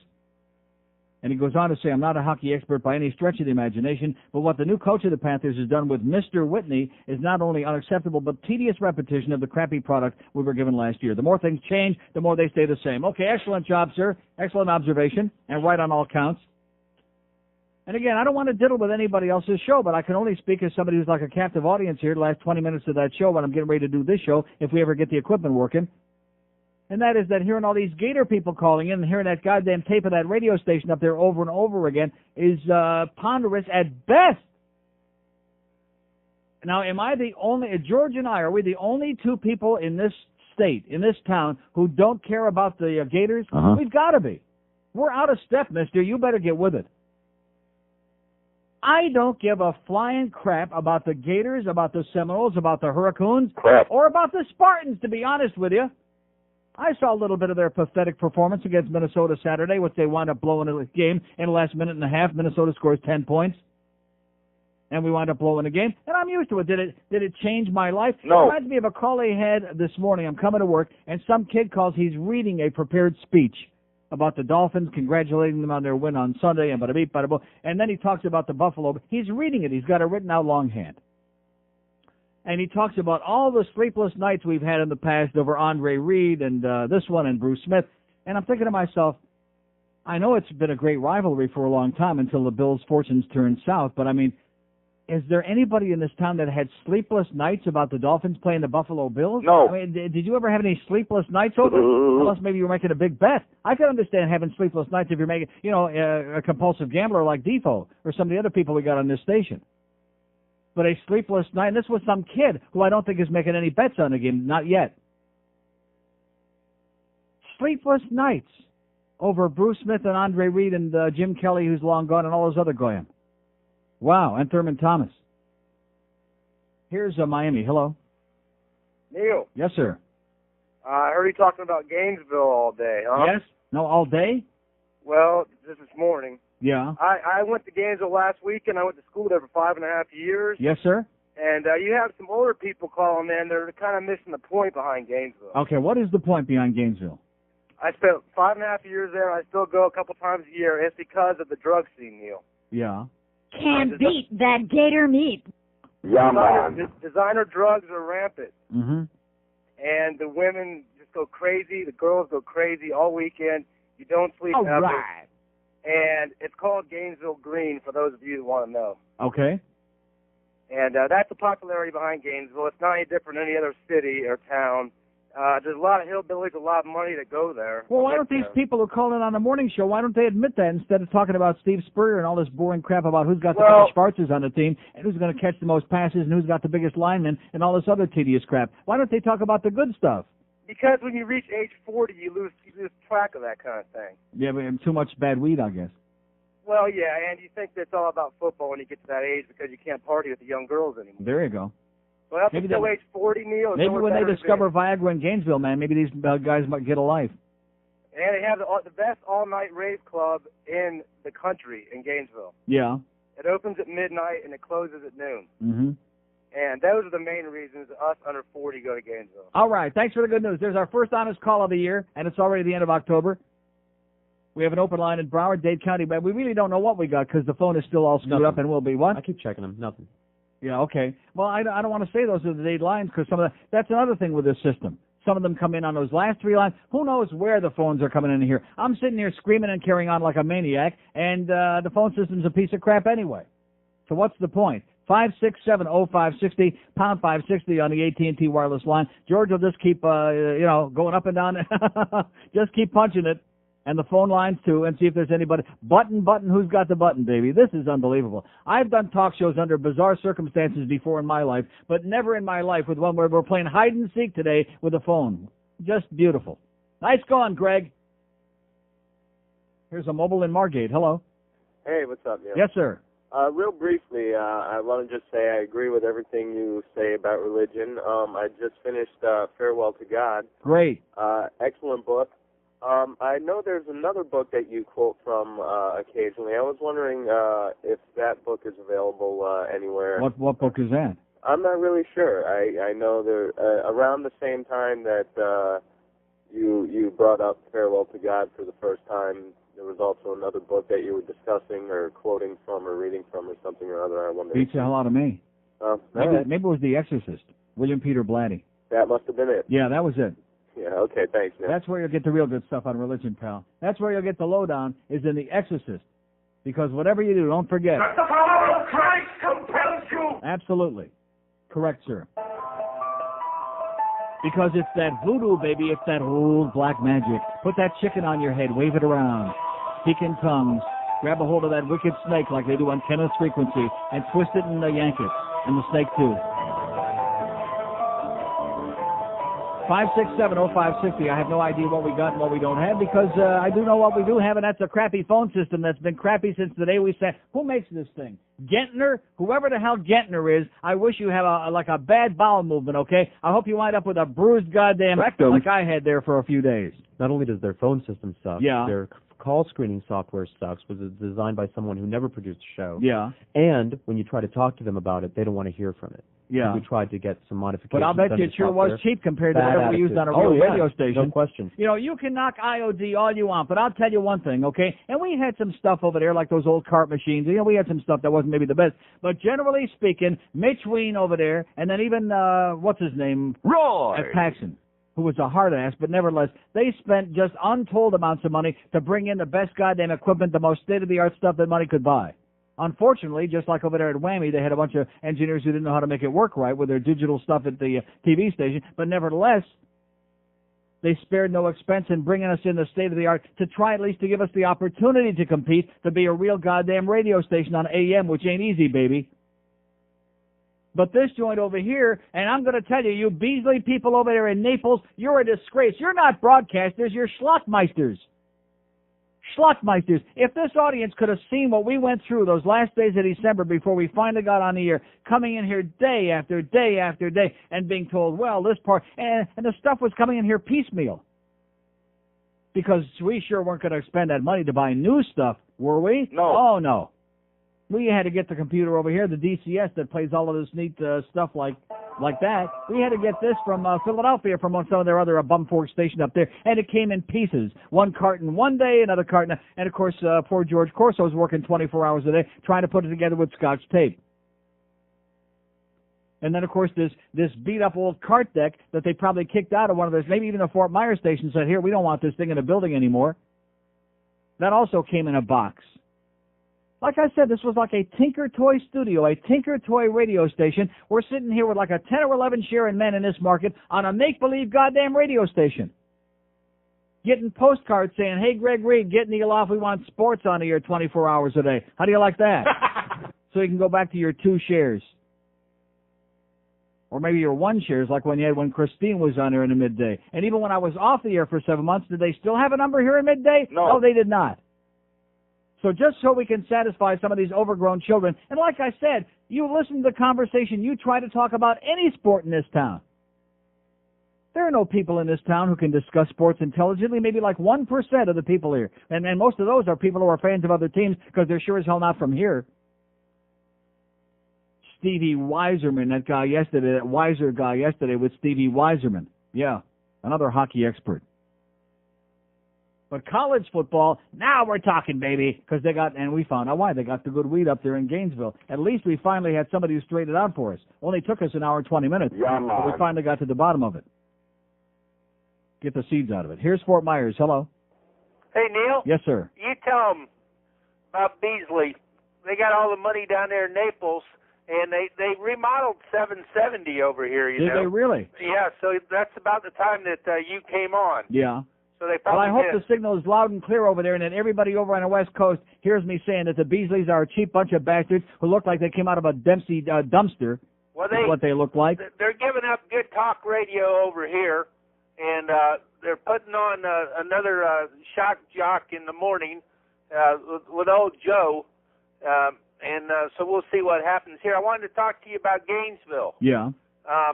What do you want to know about it? Anything you want to tell me, pal. I've never been there. Well, I want to find out what the big attraction, besides all the guys get laid twice a day and the weed is good. But other than that, well, it's right about the weed. When you go across Payne's Prairie, it turns blue over there. All right. And Sensimilia was really good. They got the homegrown. Yeah. You know, with the little red hairs coming out of it. Yeah. Like the little red hairs coming out of it. Yeah. Little red pubic hairs coming out of it, yeah. But I wouldn't know about that stuff. I haven't smoked that for a long time. Yeah, we believe you. I know you got to watch your ass in Fort Myers, I understand. Always was good when it was there, but it's a nice town. It's they got hills. Yeah. Well, they got a lot of big open spaces to grow all that good stuff out in. That's the good part. We don't have that down here. Well, you go towards Waldo, you know, outside of town, up towards Stark. Yeah. By Rayford there, yeah. Yeah, Rayford, you know. And so you got some real country out in that that's area. One good thing that Gainesville's close to Stark, so that when they take most of those Gator criminals players away, they don't have far to go. Is that what's been happening? They don't talk too much about it, but they take a lot of those big guys away, middle of the night. Well, I wish that we could get some good talk radio over here. I'd rather just have No Mo Joe. Yeah. And leave Gene Roberts on here, but I don't know. Beasley don't want to listen. Yeah. Well, we keep saying that on our morning show here too. No Mo Joe, but they won't listen to us. Okay, pal. Have a great day, and hide the good stuff because there's a little knock at your door right now. Okay, we have an open line in Broward and a couple in Dade, maybe not. 5670560 pound 560 on the AT&T wireless line. We got the old broken down Beasley crap here today, baby. The best crap money can buy. Because believe me, no matter whether it's Bruce Beasley or the other guys, their middle name is crap. Make no mistake about that. That's what they specialize in. 24 hours a day, round the clock. Crap. Because last time I heard, is real cheap. You can get it by the pound right in your backyard. 25 after 11 at 560. I came in here this morning. I was so mellow. It was frightening. And then I went through that first 20 minutes here of screaming and carrying on and wondering if I was losing my mind and not seeing one light on the board light up. And then, can you imagine what would have happened if I wouldn't have gone up and down the thing there and checked those lines? I'd be in a goddamn rubber room by now. I'd be in a goddamn straitjacket in a rubber room. And my good friend Larry Mixon over there at Bell South, Southern Bell, whatever you're calling yourself this week, how many years have I gone through this with you, mister? With your crappy phone operation in your phone system and sending the tones down here and your goddamn linemen who are playing games and fast and loose with whatever's going on here in terms of this make-believe phone system. You're not fooling me, Larry. This horse crap has been going on for 150 years with me here. 25 after 11 at 560 QM. Hank will be at Chula Steak 2 at 2 o'clock. The Booster at 6. We got the Panthers and the Detroit Red Wings. 7 o'clock pregame, 7:30 tonight at the Mac Arena. 1,000 unsold tickets. I want you to pick up those tickets. Panther Pack, 500 of those and 500 more. Let's pack that place tonight. And if Terry Murray diddles around the way I think he's going to diddle around, then we'll start booing his ass. Because I'm sitting right behind you, Terry. I'm just a few rows behind you, Terry. Get a brain, Terry. That's right. I'm going to have old laryngitis tomorrow morning. Remember, this is the best of Neil Rogers. No calls today. It's all been previously recorded. The best of Neil on 560 QAM. It's all been previously recorded. The best of Neil on 560 QAM. It's all been previously recorded. The best of Neil on 560 QAM. It's all been previously recorded. The best of... Founder and president of the FFA. The Lord above is angry at what he's hearing on the radio airwaves today. All of us good Christians here at the Fistfuckers Association are doing our part in absorbing the evil sins incurred on the radio. Why, every time we hear what we define as an obscenity, we thrust our fist into a follower's butt. Like today, for instance, I heard the word crap. You know what that means. It's your turn, Reverend Kennedy. Oh, not again. We must do the work of the Lord. Okay.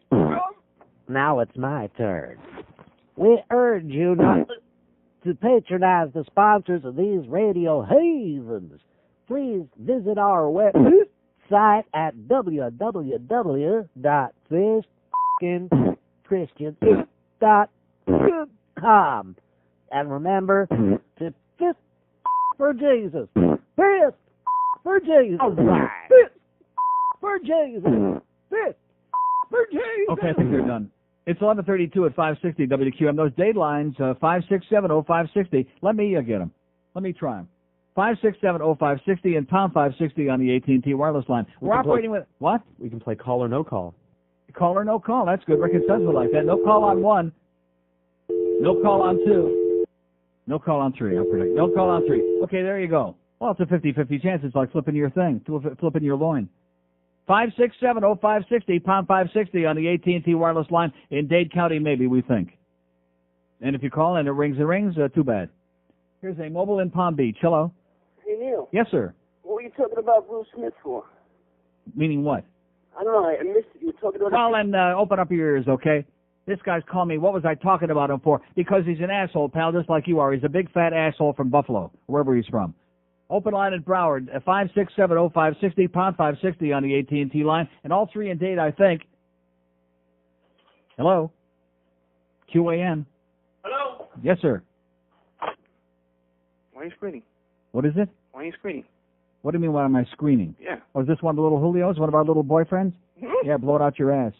That's what we got. Why aren't we screening, he wants to know. Oh, he's operating his own little show over there in his house. And, of course, he had to run. His boyfriend is there panting on the bed. And this guy, you notice how he had to put the instrument down and run to the phone? Who the hell are you kidding, sweetheart? Julio? Tell you one thing, he ain't no Colombian. 5670560, pound 560 on the AT&T wireless line. Here's a mobile in Fort Lauderdale. Hello? Neil. Yes, sir. Your material and your sound bites are very steel. They're very what? Steel. You need some new material, Steel? Neil. Then why are you listening? I monitor you. You you're suck. another one that monitors. It's the same asshole from Boca again who pretends to be in Fort Lauderdale over and over and over again. He's monitoring. He not only is monitoring because he hates me in the show, but he's also, at least while he has to monitor, he'd like to hear some fresh new material is what he says. Okay, one call left on the board here. Mobile in Deerfield Beach, and then we can go to the music like I said. Hello? Hey, Neil, what's going on? Not too much, pal. Another nightmarish day for Measly Greed Broadcasting. I'll tell you, these phones are really screwed up. I was calling for Bo Griffiths, but I guess I got you. Yeah, I believe it. Listen, Cut your count line. I went to a UF for about 5.5 years. FU, yeah. I can give you the real scoop on what's Okay. going on in UF. Well, first off, I mean, let's get to the point of what you really want to know. Make your life enjoyable in Gainesville, what you might want to go there for. The gay population there is thriving. Really? I mean, All right. Yeah. Lots of fags in Gainesville. But, you know, I mean, it's a real liberal town. There's no fags in Gainesville.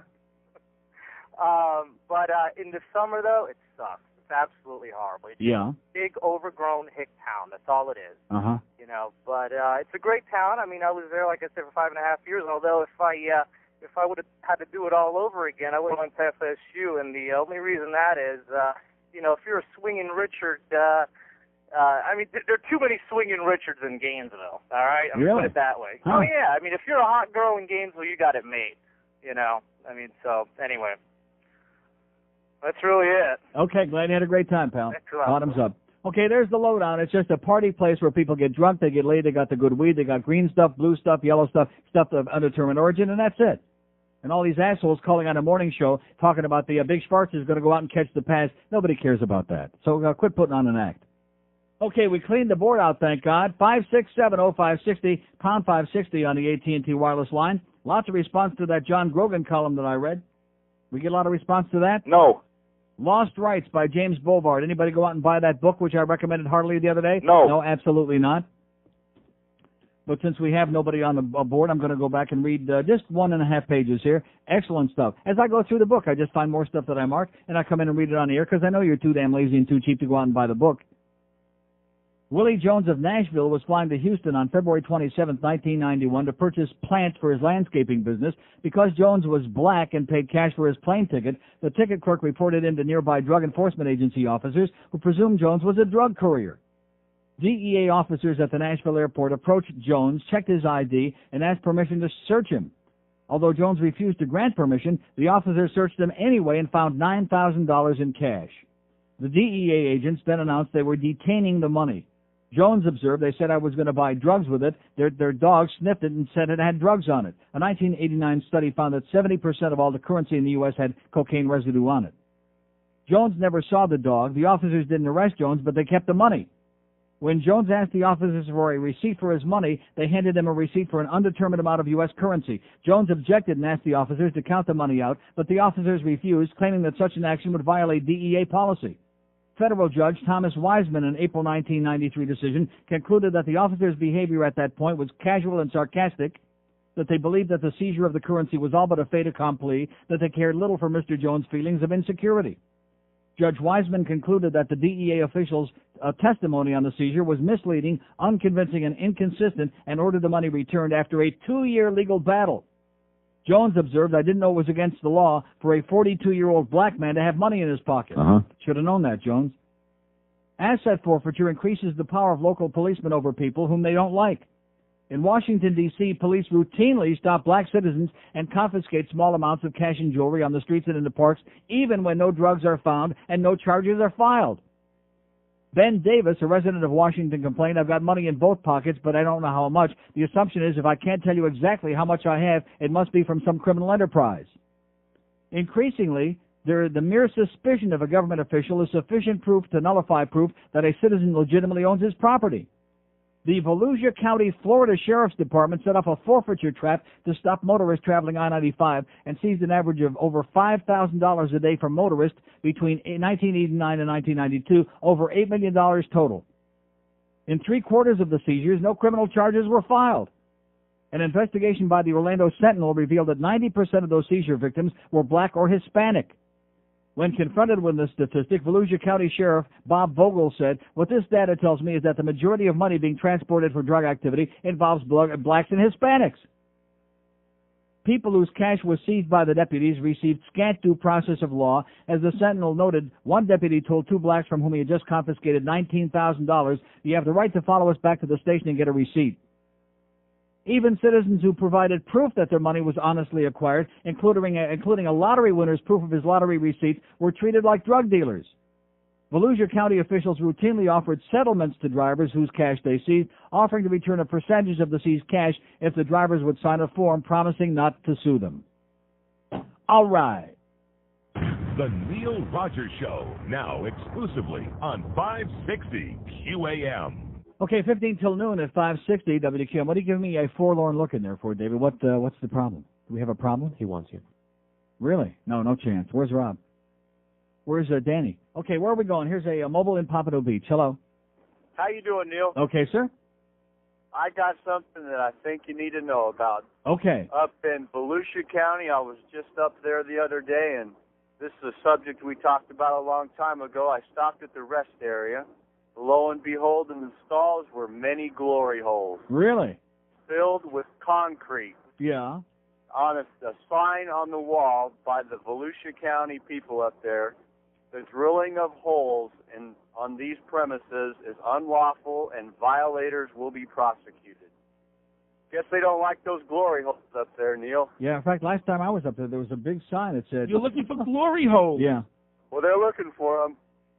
That's it, Neil. Love okay, thanks show. for the good news. That's what they're doing up there in Volusia County, baby. That's right. Oh! I guess the goat got tired. He got wore out. 2 open lines a day, 5, 6, 7. So if you're black or Hispanic, my suggestion is to you, you probably shouldn't be in Florida in the first place unless you're like in Dade County. But nevertheless, because they'll come and get your ass. But don't be driving through Volusia County, especially if you got more than 50 cents. If you got some spare change, and don't be feeling the change either. Don't be reaching in your pocket feeling the change, or you're going straight to goddamn jail. And also don't have a Dade County tag. Oh, God. Dead giveaway. Here's Mobile in Boca. Hello. Neil. Yes, sir. How you doing? I'm Great. a Colombian down here in South Florida. A Colombian? Yes, sir. Holy crap. I'll tell you what, I heard a gentleman 2 or 3 days ago, you played a skit saying that we were the most despicable people on earth. He was in it. That's the same guy that called 20 minutes ago trying to get on again to say the same crap from Fort Myers. I'll tell you what, I'm sure he's by the way, he's not a gentleman. He's an asshole. Right. Yeah. I'm sure he's never been to our country, and if he was, if he ever did go, I'm sure he'd come back he claims he spent 10 years there, probably behind bars. Yeah, probably. But you know what? The drug trade, most people over there don't use it. It's the man here in the United States that people, they want it, so we supply it. So what's wrong with that? Mm-hmm. And I'm enterprising businessmen. I'm with you. Hey, if you want to smoke a little weed and not hurt anybody, that's much better than getting drunk and getting behind the car and hitting 2 little girls. There you go. Or even one. There you go, Neil. That's all I have right now. Okay, pal. Hasta que me olvides. Okay. We have an open line at Broward, 2 and Dade, 5670560. Let's get some excitement. I'm going to get that Panthers song out again today. Anybody want to hear that? No. Oh, I'm going to spend a couple more hours on Terry Murray, man. Not. Now, what just happened there? What was that? I looked off to the side here for like a half a second. Half a second. I just counted it by actual count. So that was them just hanging up. All at the same time. 2 of them. Everybody at the same time. Is that what you just telling me? There's nobody in Dade. There has not been. Here's a mobile in Coral Springs. Hello, our last call of the year. Hello. Oh, I hope I'm a good last call. Better be. Take all the time you want, pal. Well, thank you. I appreciate that. Every day here is another day from hell in this place. You can't just come in here and do a goddamn regular radio show. Every day in here is another major song and a dance. I feel your pain. Believe me. Neil, with the Red Wings being in town, I think there should be one lesson to the great people of South Florida, and that is that the way that the Red Wings became the 2-time defending National Hockey League champions Brian Murray. The day Brian Murray left town. Yeah, that's right. So, you know, the day he made that deal and brought in Bob Essens, the human sieve, to play goal, they said, hey, Brian, by the way, get out of here. You're gone. You're out. That's right. And that's, you know, maybe people will figure it out when you get rid of these folks. No, but they won't figure it out here because, first of all, you've got the problem is you have an owner who wants to sell the team. All he's going to do in the meantime is drain as much money as he can out of this new building that we built for him. So he doesn't give a crap. He's totally uninvolved. He doesn't care if they win 1 game, 10 games. He doesn't give a crap anymore. Everything's paid as soon as they have a Hard Rock Cafe. And if you expect the fans here to give a crap, I mean, they'll let me sit here and rant and rave and make up a bunch of no BM buttons and jump on the bandwagon for that. But there's no concern. There's no interest. They don't even know who the hell's playing anymore. They know like now that Beezer's gone, they don't even know the names of most of the players anymore. No. Yeah, I agree. It's a goddamn fashion show. You're absolutely correct. It's an absolute fashion show. So get yourself all dolled up for tonight, and I'll see you out there. Okay, I got my Maple Leaf stuff on. I'm dolled up. There you go. Okay. Attaboy. And they beat your ass twice. Okay, we have an open line at Broward, all of Dade County, all 3 in Dade. Well, you know, it may ring, it may not ring. We might pick it up, we might not, but it's like telephone roulette today, okay? 5670560, pound 560 on the AT&T wireless line. What a deal.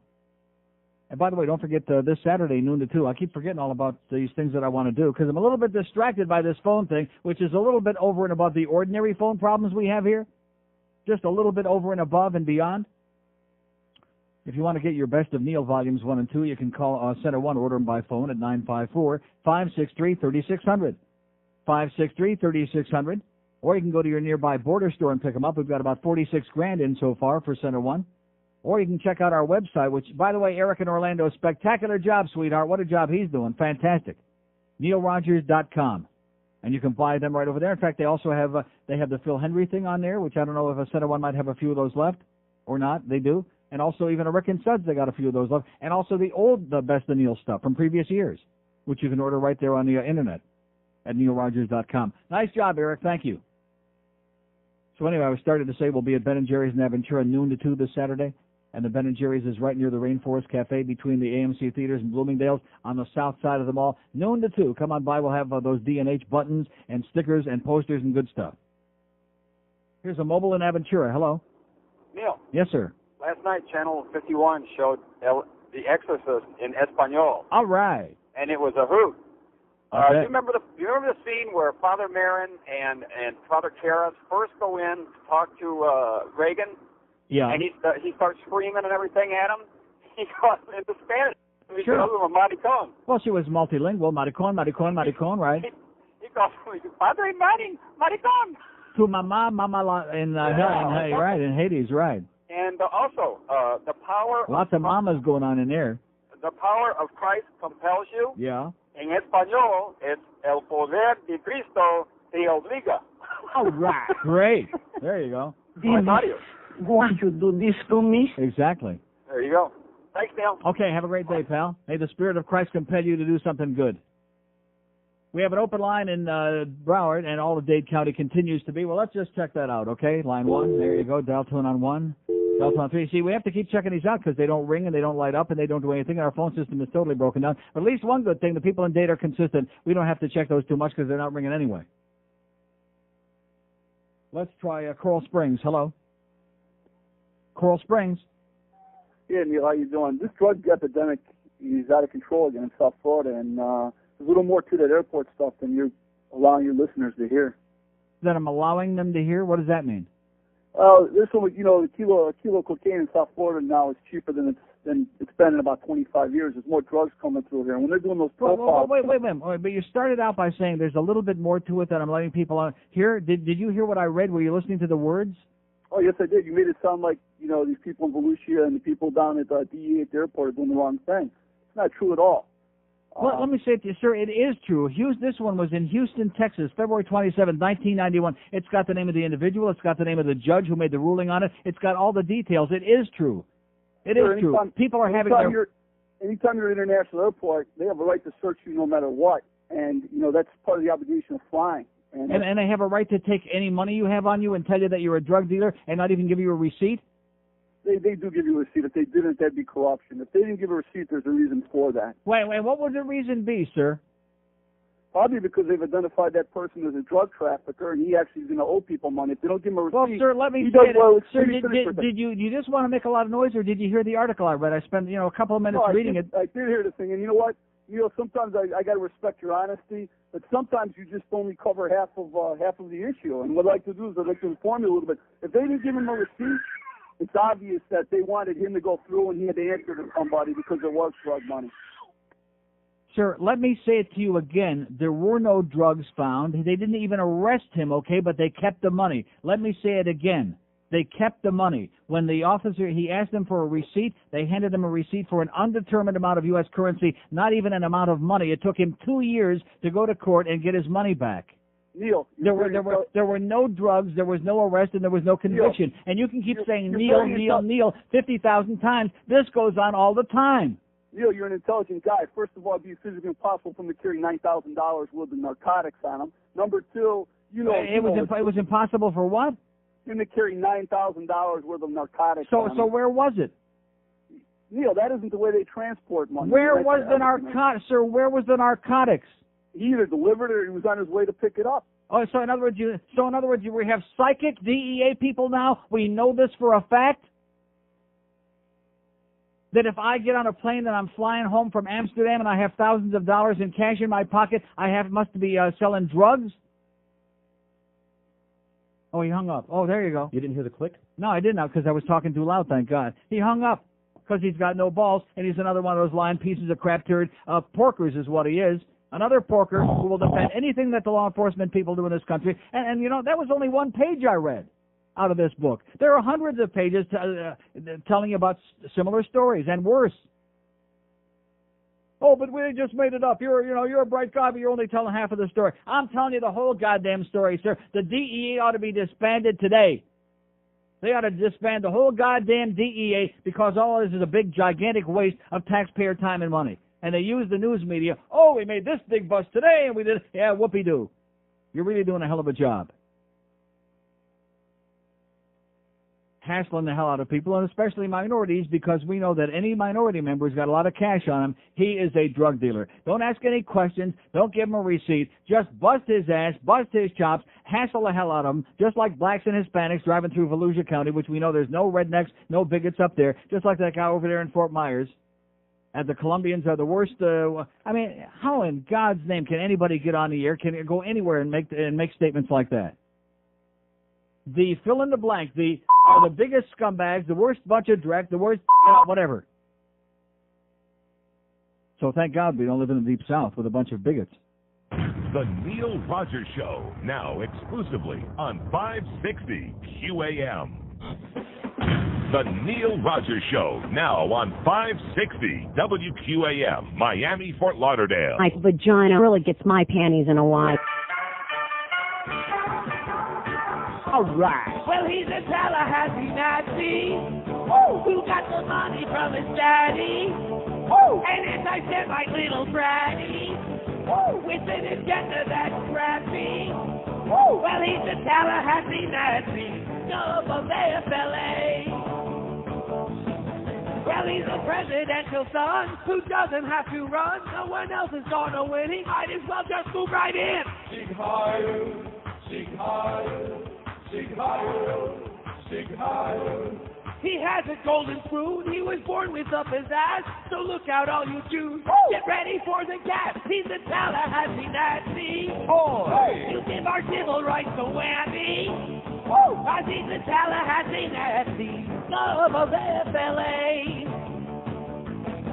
Well, he's a very wealthy dude with very fascist views who never paid his dues. By next year, we'll all be screwed. Sieg Heil, Sieg Heil, Sieg Heil, Sieg Heil. Any schmuck could win that race against Buddy McKay. Why do you think they call it gubernatorial anyway? He's a Tallahassee Nazi. Woo! He'll make the KKK happy. Woo! Yeah, he's a Tallahassee Nazi. Love of FLA. Come on, let's do Probably 2 at 560 WQAM. If I could just read 3 more paragraphs, okay, to try to steer this asshole I called a minute ago in the right direction, even though he won't listen because he doesn't want to listen to anything I said and was so cowardly that he just hung up and disappeared. Again, this is from the book Lost Rights, James Bovard, The Destruction of American Liberty, which you all damn well ought to be reading. Once upon a time, possession was 9/10 of the law. Nowadays, gossip is sometimes 9/10 of possession. Thousands of American citizens are being stripped of their property on the basis of rumors and unsubstantiated assertions made by government confidential informants. Beginning in 1970, Congress enacted legislation to permit government to seize the property of mafia organizations and big-time drug smugglers. In succeeding decades, other forfeiture laws were enacted, and federal agents can now seize private property under over 200 different statutes. From 1985 to 1991, the number of federal seizures of property under asset forfeiture laws increased by 1,500%, reaching a total of $644 million. State and local governments have also seized hundreds of millions of dollars of property in recent years. Stephen Kessler, a New York lawyer who authored a 3-volume 1993 study on federal and state forfeiture rights, the use of forfeiture has probably increased 100-fold in the last 10 years. Unfortunately, the more forfeiture laws that legislatures enact, the less attention police seem to pay to major criminals. Representative Henry Hyde, of all people of Illinois, noted in June of 1993 that 80% of the people whose property is seized by the federal government under drug laws are never formally charged with any crime. Representative John Conyers of Michigan declared at a June 1993 congressional hearing, a law designed to give cops the right to confiscate and keep the luxury possessions of major drug dealers mostly ensnares the modest homes, cars, and hard-earned cash of ordinary, law-abiding people. Oh, what a concept, sir. Who wanted to ramble on? Neil, yeah, right. Yeah, I got to see it your way, pal. We all have to goose step and see it your way because you want us to live in a goddamn police state, and some of us just aren't going to be quite obedient enough to satisfy you. Here's Plantation. Hello. Hello. Yes, sir. Monday I was listening to you talk about a book, something about God, and you said you can't find it. I went out on the web. I couldn't find it. Where do you find this book? A book about God? You mean Farewell to God by Farewell, Charles Templeton? Yeah. Have to buy it from Canada. What is it called? Farewell to what? Farewell to God by Charles Templeton. You want the number? Yeah, please. 1-800-387-1417. Okay, because it's not listed anywhere. No, because you can't buy it in this country. God forbid you should be able to buy something like that in America. It's Charles Templeton. Right. All right, keep up the good work, Okay, Neil. Thanks a lot. Thanks a lot. Okay, we have an open line at Broward, 5670560, pound 560 on the mobile one line. Here's Kendall. Hello. Hey, Neil. Yes, sir. Hey, I just got back from Amsterdam, the Red Light Street. Oh, my God. Yeah. I went there with my friend who stayed at his sister's house. That place, I tell you. Walk down the street and you go shopping for women. It's like window shopping. Uh-huh. Why can't it be like that here? What is it? Why can't it be like that here? Because this is a repressed, constipated country, sir. That's why it can't be like that here, because we got a bunch of sanctimonious hypocrites. That's why. I'm walking down the street, people smoking pot like nothing. Yeah. I'm like, geez, this is heaven. Okay, glad you had a good time, sir. We have an open line at date, 5670560, pound 560 on the mobile one line. Here's Boynton Beach. Hello. Neil. Yes, sir. Hi, how are you? I'm a young Julio, and very interested in your topic. A couple of years ago, I had gone through the DEA system, and let me tell you, it was unreal what I saw going through those people. It's all about money. It's all about business. The more people they bust, the more. I can't believe your phone lines aren't lit up. They are now. They are after that asshole call. They all lit up like a Hanukkah bush. I can't believe that guy. That guy has no clue. He's playing with people's lives. and he's got no proof on nothing. And I mean, I'm sitting here reading to him right from this book, which I'm sure this guy didn't. He researched this book very well. He didn't just make this stuff up. He's got names and dates and the judge's name. And I'm reading to him, and he must have had. He didn't have it on him. He didn't have. We presume that you're guilty because you've got cash. There you go. Can you imagine? I was just saying to George during the break. Can you imagine getting off a plane in Vegas and having a bunch of DEA guys there with dog-sniffing dogs checking to see if you have a lot of cash on you? Yeah, well, I'm sure Vegas wouldn't have anything to do with that. They wouldn't put up with that for 5 seconds, man. They'd have those DEA people would be sleeping with the fishes. They know who they're messing with in Vegas, believe me. But Vegas, Neil, you're wonderful. You have a great show, and I have a different outlook at life because you give me a lot of aspirations, and Neil's God. Go Neil. Thanks, pal. Bye-bye. Have a great life. See, this is a show where we talk about the way it ought to be in the real world, and the guy called a couple of minutes ago, even though he had a muffled, crappy phone, talking about Amsterdam. See, the reason it's so great there is because it's not a police state. Do no harm. Let people live, that's all. We have all these self-fulfilling prophecies here in this country. The more drug enforcement organizations we got, the more people, more drug addicts we have to keep them in business. The more things that you make illegal, the more agencies you have to have, the more billions of dollars you got to spend, instead of taking care of things that really need to be taken care of. So that's why we still have people freezing to death up north in the wintertime, homeless people in America. All this money that we're going to be spending tomorrow to send this old fart up in outer space again, this space cadet back up in there, all these billions of dollars we're wasting on this horse crap. And we got people starving to death and freezing to death in the wintertime on the streets of this country. And we're spending billions of dollars to fight the wicked weed because these people, like we've said all this last couple of weeks that we've been talking about this, it's a big goddamn bureaucratic nightmare is what it is, and they have to keep getting bigger and bigger and bigger and more money because they have to justify their existence. Drug-sniffing dogs, baby, because you might have a joint on your ass. How do you like that? Oh, my God. The Neil Rogers Show, now exclusively on 560 QAM. Remember, this is the best of Neil Rogers. No calls today. It's all been previously recorded. The best of Neil on 560 QAM. It's all been previously recorded. The best of Neil on 560 QAM. It's all been previously recorded. The best of Neil on 560 QAM. It's all been previously recorded. The best of... Oh, God, Neil. Oh, what's a nice kiss like you? Playing with the president. Now it's a nice kiss like you.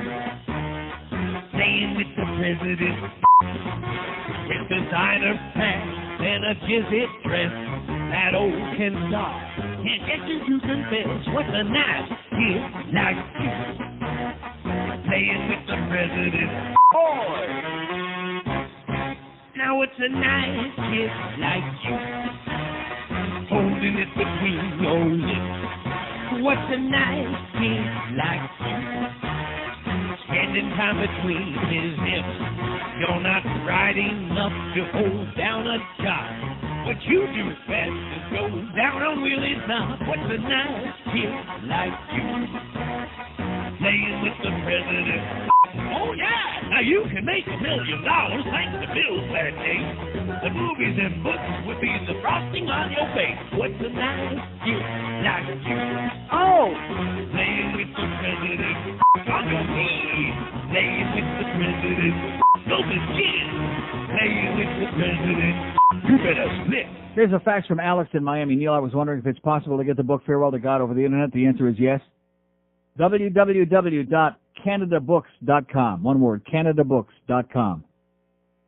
Farewell to God by Charles Templeton. And the number again, he says also, could you give the number over the air? 1-800-387-1417. 387-1417. I'm going to read one more brief paragraph, very brief, just bear with me, from this book, Lost Right. And I'm going to tell you, if you don't want to spend the money to go out and buy the book, woe be unto you. Because this is a book that every adult, every child in this country ought to be forced to read. Find out what kind of a goddamn police state we're living in. Confiscation based on mere suspicion is the essence of contemporary asset forfeiture. In Adair County, Missouri, local police seized Sherry and Matthew Farrell's 60-acre farm based on an unsubstantiated tip from a paid drug informant who claimed that Farrell had a vast field of marijuana and used tractors outfitted with special lights to harvest it at night. Police made no effort to investigate the allegations before seizing Farrell's farm. The case against Farrell and 34 other local defendants collapsed when the informant refused to testify in court, first because he claimed that he had laryngitis, and then because he claimed a total loss of memory. Despite the collapse of the government's case, the police refused to return Farrell's farm. They had a change of heart after the Pittsburgh Press exposed the case, although they required that the Farrell sign an agreement promising not to sue before they gave them back their farm, on which they found nothing. The case cost the Farrells over $5,600 in legal fees. All right! We got a tip from some informant who turns out to be a wacko and full of crap from some scumbag, and we're just going to come in and seize your property. We're not even going to take the trouble to look and see if it's for real. But we're just going to come in and do whatever the hell we want, and then you can go to court and spend all your hard-earned money and work to get your property back, maybe if you're lucky. And let me say, and only because the Pittsburgh newspaper exposed the fiasco, the scandal, they finally said, okay, well, you can have your property back, but you got to sign off and agree not to ever sue us. Can't imagine why. Here's Cape Coral. Hello. Neil. Yes, sir. Neil, I'm a consummate caller here, calling from Cape Coral. On the morning show from 8 to 10, my host tells me I talk too much and I'm too... Yeah, good, okay. We don't want chronic callers, okay? He's a consummate... As soon as he said, I'm a consummate caller, little bells and buzzers were going off in my head. We don't do chronic callers over here, okay, sir? Just listen, because you obviously have nothing to say. He's the consummate caller. Chronic is what the word is, sir. Chronic pain in the ass. We don't need you. We don't want you. Go the hell away. Open line at Dade 1 in Broward, 5670560, pound 560 on the mobile one line. Here's a call from the Hammocks. Hello. Hello? Yes, sir. Yes, the guy that called up the drug enforcement guy who... The cop, yeah. Right. I mean, he himself, he convicts himself when he says that how the prices have gone down drastically in 25 years for... I mean, I don't, know what the prices are, but I know that they have, what other commodity, what other, thing that you buy in this economy has gone down so drastically in price? Mm-hmm. I mean, what does that say about their efforts and the drug war when, I think... Their efforts are a joke. It's strictly self-sufficient, right. I mean, no one's going to kill... their own ability to No one's exist. going to kill the goose that laid the golden egg. That is People absolutely aren't to correct. legislate themselves out of a job. Right. Out of an income. I mean, all the way from the drug czar, all the way down to, your local agency. Absolutely correct. The war on drugs in this country is one of the biggest farces and one of the biggest myths in the history of mankind. And that's why the referendum, I think, in California, where the voters voted for the medical use, I think, of marijuana, right, overwhelmingly. Right. And then the government says, no, we're not going to, And only, even if you voted. Only in Oakland, the city council came in Oakland and passed by one vote, 5-4 vote, they passed a measure to allow the people who need medical marijuana to have a place where they can get it legally. Yeah, it's just, I don't care. I don't smoke marijuana. And I don't either. I don't either, but I believe in freedom and I believe in a government that it shouldn't be a police state. That's what I believe in. Exactly. It's just the biggest, most fraudulent, unbelievable scam that there is. I mean, when you stop and think about all the big to-do, forget about whatever you think about Clinton's sex life, but all this stink they made about, did he actually inhale? They asked him, did he try marijuana? Did he inhale? Which, of course, he felt compelled to deny and lie about that because the notion that somebody might have actually inhaled a joint of marijuana, this 20 years ago, this could disqualify him. I mean, we're talking reefer madness all over again. People are just 60 brainwashed. years later, and we're still talking reefer madness in this country. People are just brainwashed in this country. They really are. They just don't realize it. But it's unbelievable. It's unbelievable. Well, listen, Neil, thanks a lot, man. Good luck, pal. Yeah. We have an open line, two of them in Dade County. 5670560, pound 560 on the mobile one line. Here's Deerfield. Hello. Yeah, Neil, how you doing? First okay, time sir. caller. Great. I have a few things, but I wrote them down so I can be concise because I don't want to get hung up on. Real quick, I was a loyal Howard Stern fan, came down here. A buddy of mine turns me on to you. At first, I didn't think I'd ever listen to talk radio. You might remember, he was listening, years and years. He finally called you the day he was moving to Ohio, and you said, good for you, a smart guy finally moving. Yeah. He's been asking me to tape your show, and in TV Guide, they keep listing the Neil Show. and I hear you talking that it might be canceled. What is the story with that? How long do we have it for? How long do you have it for? About another week and a half. Another week. Okay, regarding Amsterdam. Yeah. I've never been there. True or false? They say when you go to these cafes, it's like a menu. You basically have a smorgasbord Right. of all different types. Is that true? Yes. And what about out on the street? People can walk around and smoke doobs, no problem? Yes. Wow. Okay, also, you're a big hockey buff. Yeah. I'm very into hockey. Unfortunately, I'm an Islander fan. Don't give me any crap about that. Hey, listen, they won on a greasy goal last night. I saw parts of that game. That kid, that legacy kid for LA has been playing great. Greasy goal from center ice, but they won the game. Yeah, they did. In fact, how does Tommy Salo have 3 shutouts this year? I don't get it. He must awesome. be doing Did you see drugs. him in the Olympics, though? He's good. He's quick. But what's your views on Potvin? On Felix? On Dennis Potvin? Oh, I know Dennis he's Potvin? announcing now. Yeah, I haven't heard you talk Potvin? about him. The only thing that he ever said in his life that was memorable was a lot of spooks in New Jersey. That was the only thing he ever said that we can recall. Have a great day, pal. I wouldn't waste 2 seconds talking about that dumb frog. Denise Potvin, okay? Great player, but as a human being, we can't stand him. We don't want to get him upset because Dennis, of course, he does have thin skin. Every time we rip him on the show, he gets all bent out of shape. We hurt his feelings. I feel really, really shitty. Okay, we apologize, Denise. Here's a Homestead. Hello. Hello? Yes, sir. Yeah, I call up about that having money on you. Yes. I was at Calder when I hit a race for $7,000. Drug dealer. No. Yeah. And the security guards, they got that 5% guys up there. Right. So they took me and this 5% guy down into the security office. Uh-huh. And they said to me, "How much money you got on you?" I says, "What do you mean, how much money you got on me? What, you don't want to know if I won or lost?" At a racetrack, they said that? That's right. They took me into the security office. And what happened? What they were trying to do, they were trying to say that this guy signed my tickets for income tax. Right. Which And I did. just wouldn't go along with him. I just said, I don't even know the guy. I had $7,000-8,000 in my pocket. I just refused to let him go. Wait a minute. You mean to say that they paid you in cash? Well, yeah. You know when you hit a big trifecta. Yeah, they usually write you a check. They don't give you cash. No. Yeah, sure they do. No, that's when you hit for 17,000, 18,000. Right. But this was for like 4,000 some odd. Oh, just small potatoes, right? Yeah, so if you get 2 guys to sign for you, so that runs about 8,000. Right. But they were watching them, and they must have seen them give me the money and stuff. Yeah. So you were trying to get a guy. Exactly. So what do you want? You were cheating the government, for Christ's sake. This guy's calling me and complaining. Like the 5%. You got to do that you got to know where to go and who to see, man. Well, Fat Rich will turn you on to who to see. We have an open line at Dade, 5670560. You know, what he's talking about is that when they take the money off the top, if you go cash the ticket at the window, so they have these guys who hang around, 5%, and for 5%, they go and they cash it, and they're deadbeats anyway, and they don't file any income tax, and so you wind up saving all the tax money and just paying them 5% instead of your 30% or whatever, or 20% that they take off the top of the government.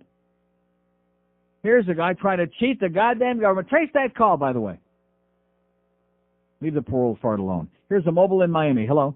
Hey, Neil. Yes, First sir. time, long time. All I hope right. I'm not chronic.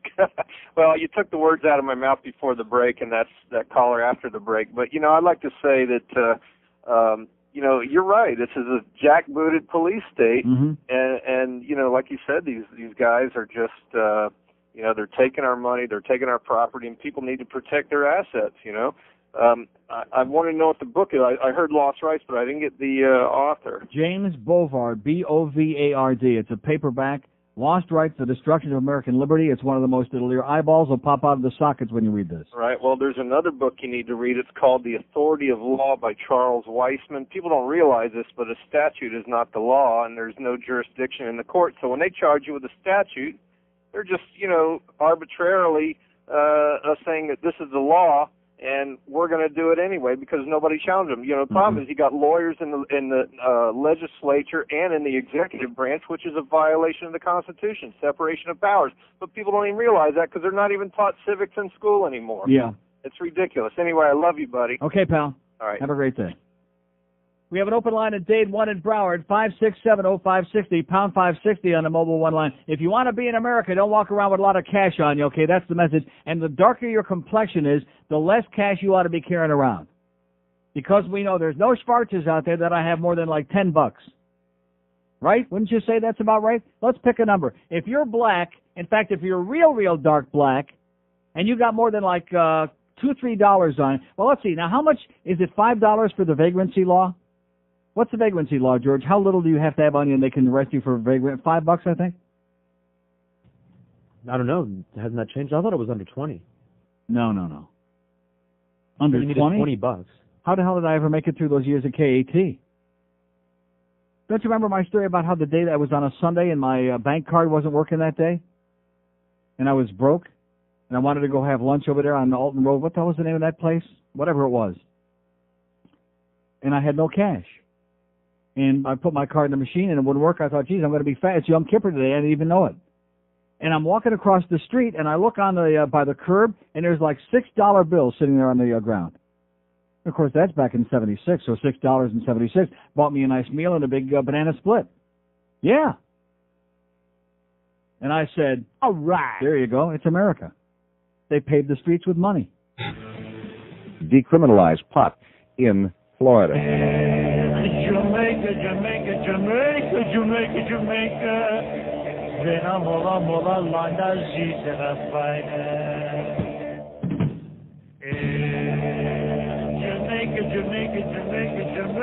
Jamaica. In the hockey werden in Jamaica, me sugar werden in Jamaica, ik ga killer in Jamaica. Vena mola landa zitera shena. Rasta me, Rasta you, Rasta black, Rasta Jew, oi, Rasta Jew, oi, Rasta Jew. I say I and I say wo yo yo. Oi! How come you don't wear dreadlocks? I'm not that orthodox.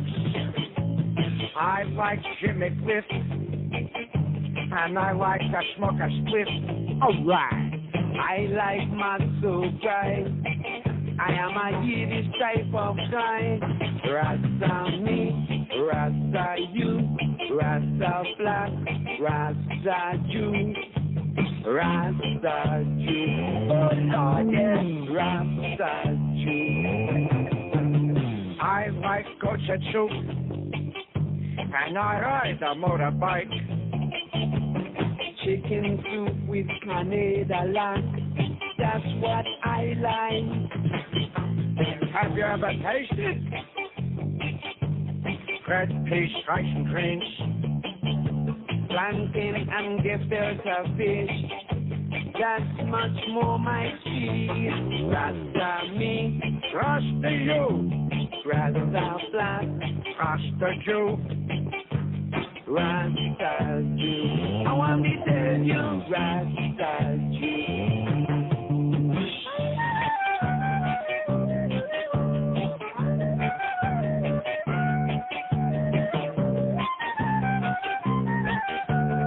Boy!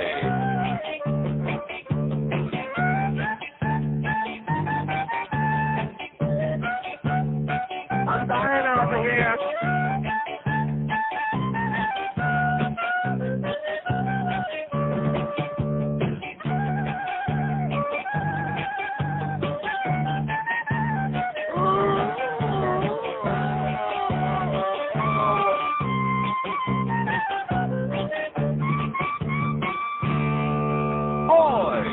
Rasta me, Rasta you, Rasta black, Rasta Jew, Rasta Jew.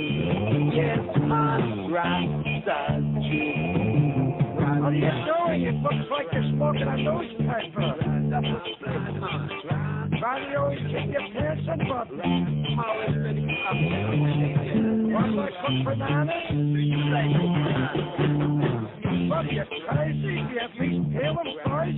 Yeah, got to peel it back first. That's what I always say. 1232 at 560 WQAM. We have an open line in Dade. 5670560, pound 560 on the mobile one line. Hank Goldberg at Shula Steak 2 at 2 o'clock this afternoon. We got the Bookster at 6 briefly because 7 o'clock we got Panther pregame. 7:30, Panthers and the Red Wings. Here's Boca. Hello. Neil. Yes, sir. I've been listening to you for years and never called in, but the irony of what just happened made me pick up the phone. I'm driving home from lunch, to Boca. I'm a 45-year-old businessman with a suit and tie on. Yeah. Right when you're talking about the loss of rights, I pull right into a Broward County Sheriff's checkpoint with the radio on. I flip the radio off. I look over to my right, and there's a couple of teenagers with shaved heads and ponytails and Camaros and Firebirds, etc. Right. Getting shaken down by the cops. I come pulling up to the checkpoint, go right on through. Right. I'm 45 years old. I've been smoking pot for 25 years. I'm doing all right for myself. Oh! It's a hard balancing act trying to explain to my son the hypocrisy of the government, but the need for rules at the same time. It's Right. tough. Right. It's brutal. And you're the voice of truth, and I appreciate it. Okay, pal. Doing a good job. Thanks a lot. Thanks. That's right. If you're young, if you got long hair, if you look a little on the hippier side, if you're black, if you're Hispanic, if you're a fag, if you're whatever the hell you are, the government is just waiting to pull you over and hassle your ass, and we're paying big fat tax money to these assholes so they can protect us, so they can keep us safe. Who the hell's going to keep us safe from them? That's the goddamn question. Seizing people's property, shaking people down, shaking down minorities.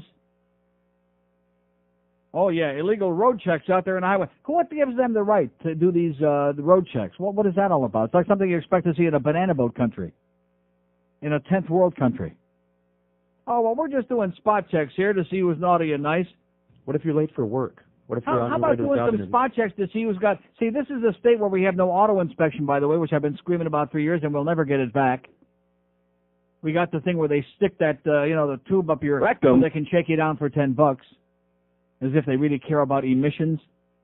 They're more concerned about other squirt emissions is what they're really concerned about. But nevertheless, auto inspection, people with bald tires, with no headlights, with no brakes, their little brown coupe. Does anybody care about that? No. They don't give a crap about that. That's not what they're looking for. They're looking for something to really stick it to you for, baby. So why don't we just build a prison on every street corner? We could put all the goddamn drug criminals out there, the drug abusers, into jail for like the rest of their lives and throw the key away. Everybody who ever smoked a joint, everybody who ever had a goddamn joint in their possession, everybody who ever had a goddamn roach in their ashtray, anybody that ever knew somebody that, and of course if you ever inhaled, for Christ's sake, that's electric chair right away. We're talking about a government of lunatic fascist maniacs, and that's why every time I pick up my paper in the morning and I read about, these black guys are going to vote for Bush, and these Jews over here are going to vote for, and I want to throw up. I want to puke. And of course, leave it to the Herald. Who do you think they endorsed? Who do you think the Herald endorsed last Sunday? How many guesses do you need to get who's with a B?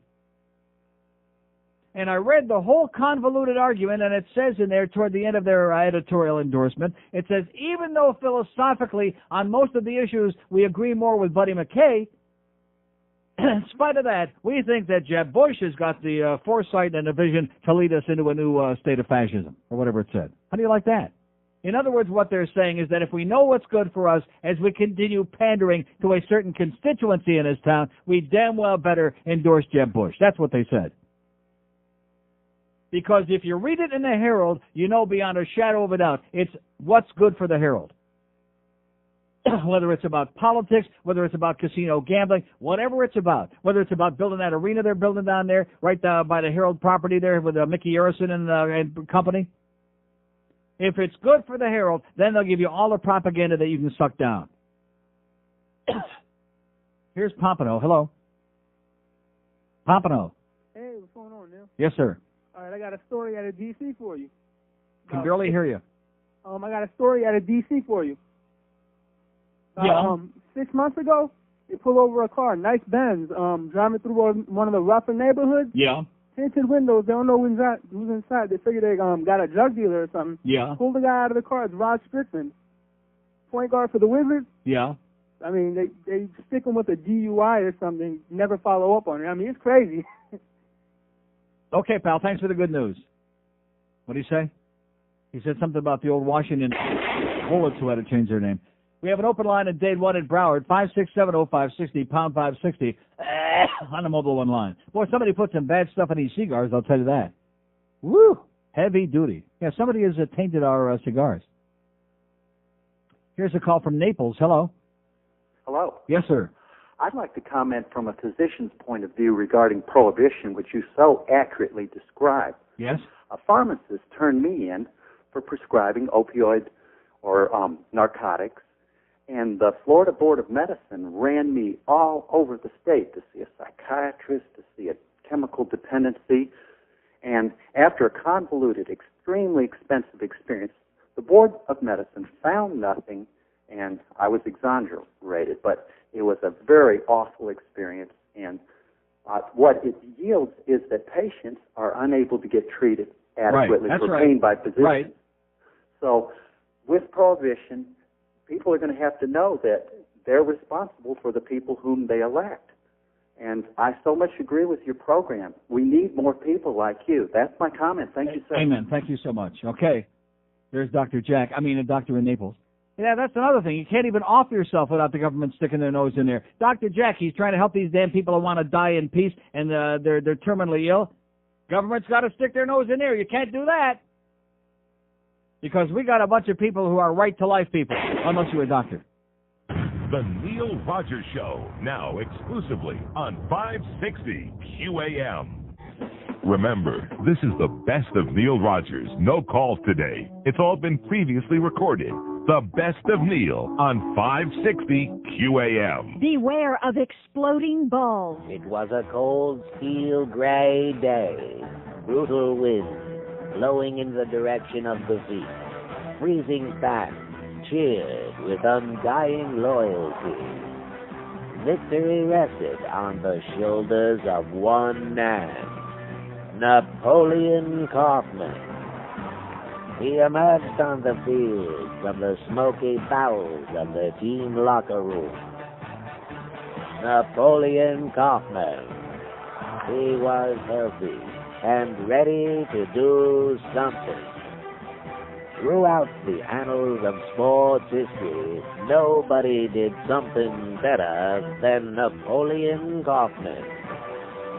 Napoleon Kaufman. He did something. But how's he doing? How he be doing? Anybody know how Napoleon Kaufman be doing these days? Anybody know? Huh? Come on, we want the goddamn answer. Inquiring minds. No. We want to know. 16 till 1 at 560 WQM. We have two open lines in Dade County, 567-0560, pound 560 on the mobile one line. Here's Miami. Hello. Neil. Yes, sir. Hey, how you doing? I'd like to talk about this supposed drug war for a minute. Yes? I completely agree with everything you said, and I'd like to take it a step further. I've maintained for the last 5 years or so that I think all drugs should be legal because this drug war is unwinnable from the get-go. It's a joke. All they do is raise the street price with these interdiction efforts of theirs, you know, and then make the drug dealers richer. Mm-hmm.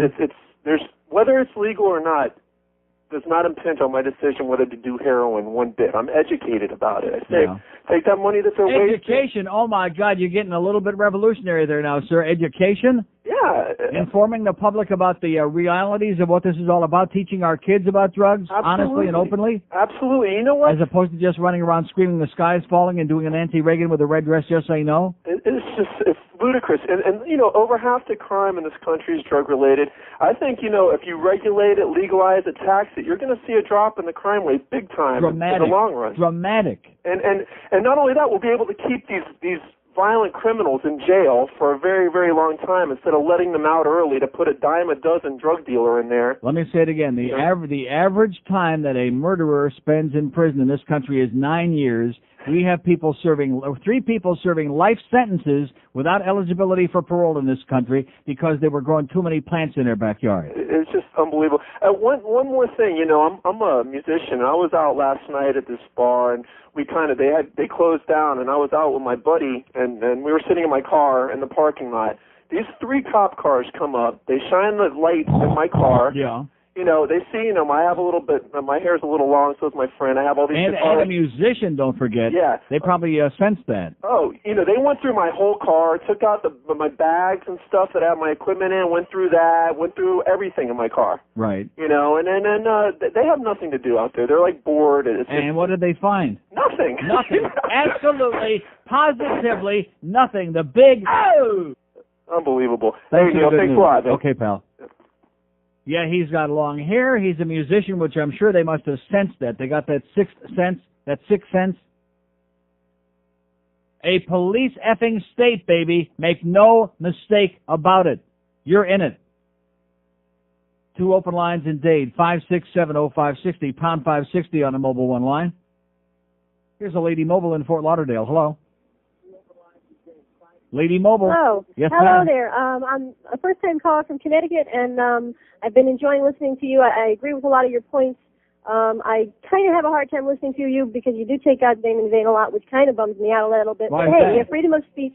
We have freedom of speech in this country, so, well, just because I personally am a Christian, I don't take God's name in vain, and I do think that He doesn't like us to, You're but entitled to believe whatever fairy that's tale right, you you're like. entitled to say whatever you like. Right. But I do like, listening to you. It does make it a little hard. But anyway, I wanted to ask you a couple of questions about some restaurants you were talking about. One Mexican restaurant has a prickly pear cactus margarita. Do you remember the name of that? What? A prickly pear cactus What are margarita. you talking about? My husband's been saying that somewhere in Sunrise you were advertising a prickly pear I cactus have no margarita idea. for a I Mexican haven't got restaurant. any idea what you're talking about. All right, so near new movie theaters, nothing comes to mind, huh? Okay, What? how about a Chinese restaurant named? Okay, we have an open line in Broward, 2 in Dade. 56. Go back to Connecticut, lady, okay, before it's too goddamn late. Oh, sorry. What is she talking about? Prickly pears, you know. Yeah, I got a prickly pear for you, sweetheart. 2 open lines in Dade, 5670560 and pound 560 on a mobile one line. Absolutely. Unbelievable. Jesus, go back to Connecticut, okay? They can't even pronounce it right. They're either spelling it wrong or pronouncing it wrong. Can't have it both ways. Here's Fort Lauderdale. Hello. Hey, Neil. Yes, sir. I'm surprised you haven't had a lot of boaters calling you. The Coast Guard is just as bad. I mean, you can have a nice leisurely sail out to the Bimini or somewhere, Yeah. and you think you're going to. If you do it very many times, you're going to get boarded by the Coast Guard. And the reason is they're going to board a sailboat or something like that because they've got to have so many boardings in a month. Mm-hmm. And why Well, would in other words, they got a quota for that too, which I'm sure they would deny, just like they deny they got a quota for writing tickets, which of course we know they do. But why would they want to board a drug boat where they might get shot? Right. That's My friend had his excellent boat. point. My friend said his boat torn up by them. He had the boat torn up. Well, tearing apart, pulling off panels and everything, going through looking for drugs. And, right. And he never has used drugs, never would. Yeah. But they've gone out there, and his friends have had the same experience. I'm surprised you haven't had more boaters call in about Maybe we will. Well, I guess the message is stay inside. Lock the doors real tight and stay inside. this. Thanks, Neil. Okay, pal. Just pretend we're having a hurricane. Pretend that big one that's down there in the Gulf. Pretend it's up here. Just shutter up the house, board up the doors, nail it shut from the inside. Get a lot of your supplies, of course, first. That's a good idea. Or maybe just leave a little room under the door. They can slip the stuff. Have one of those doggy doors. And that's it. Because our government is busy looking to harass the hell out of you. I'm telling you, I wish I had the time. I wish I had the hours.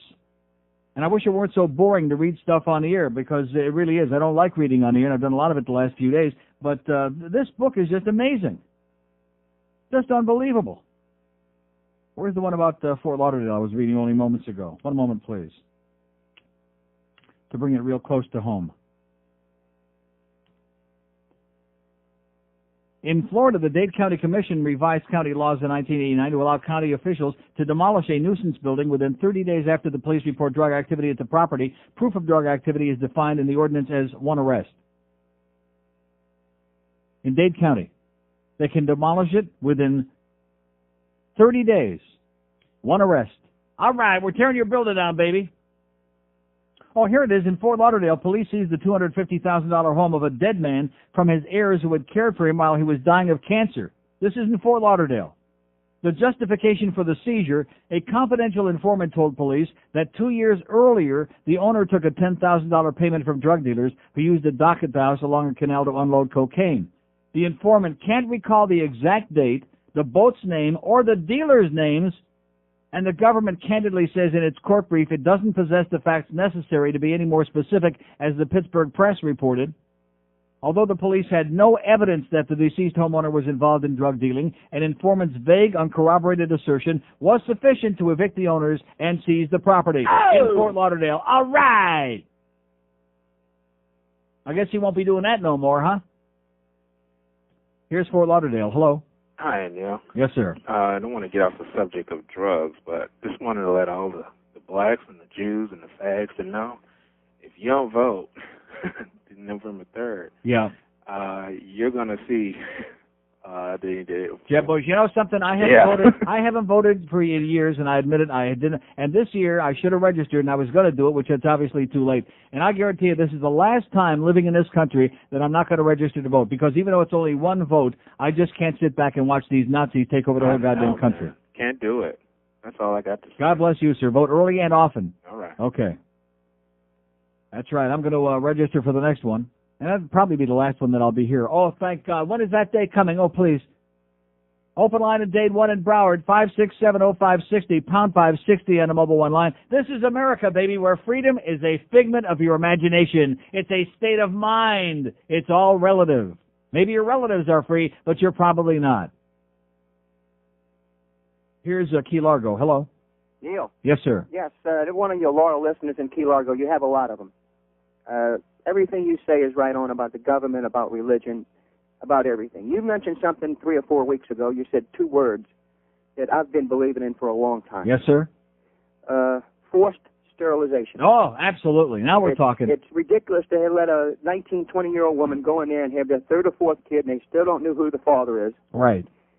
Tie the women's tubes. All these athletes, by the way, all these athletes, these great people who are role models and we're supposed to respect them, they're making $15 and $20 and $100 million a year, who are like, they're like George Washington. They want to be the father of our country. They're running around, they're impregnating every damn bitch that they can find and making babies all over. They're not married to this one, they're not married to, and we just don't understand why we got all these problems. We can't figure it out. Big problems. It's just unbelievable how we can allow these women to keep spitting out babies with no father, no support. And baby machines, man. Baby machines in the ghetto. It's unbelievable. You can always untie those tubes when they mature enough to take care of their own kids. That's right. Get off the welfare. Yep. Everything you say is right on. Okay, pal. Okay, thank God you. bless me and you. We have 2 open lines. They're both in Dade County, 5670560, pound 560 on the mobile one line. That bitch from Connecticut before. Well, when you take the Lord, I should have known. As soon as she said, well, I'm a Christian, you know something? Who cares? I don't care if you're a Christian. I don't care if you're Jewish. I don't care if you're an atheist. I don't give a crap what you are. You don't have to qualify yourself when you call this radio show or any radio show by telling me you're goddamn superstitious beliefs. I'm not interested. In addition to which, probably when you announce to me that you're a Christian, it tells me you're intolerant and a judgmental bitch is what it probably tells me. Not that I want to be judgmental. Oh, I am? Here's a mobile in Fort Lauderdale. Hello. Hello, Neil. Yes, sir. Hope I'm not being redundant, but a couple of things I've heard the last few days on your show. This poor guy that got busted for a roll of zigzag paper, I was livid when I heard that. Yeah. I don't recall any rolling Teach paper him, saying for marijuana use. I mean, it says cigarette paper. You know, it may come as a great piece of news, but, you know, in Amsterdam, since I've been talking about that a lot, many of the people, I would even be willing to say most of them, roll their own cigarettes. I'm talking about, real honest-to-God cigarettes, not marijuana. I'm talking about cigarettes. So they have rolling papers, and basically they put in there whatever in their mood, but they do roll their own cigarettes. Lots it has of folks been that done. still roll their own cigarettes. Right. What right does the government have to assume? They may be right, but I mean, they still don't have proof that you're using it to roll pot. Yeah. And another thing, you know, well, how about when they closed all the head shops down? That's right. That's right. Do you know that in the Egyptian mummifications they found evidence of cocaine and marijuana? Oh my God! In the mummies. Now I don't condone cocaine use, but I've been smoking pot for 30 Maybe that's years. how they levitated the pyramids. Maybe that's how they made them float. But over the course of history, people have always wanted to get into a euphoric state. Yeah. And I don't think Well, I guarantee you it's not Florida. No, it's not Florida. Neil, you're so right on what you're saying.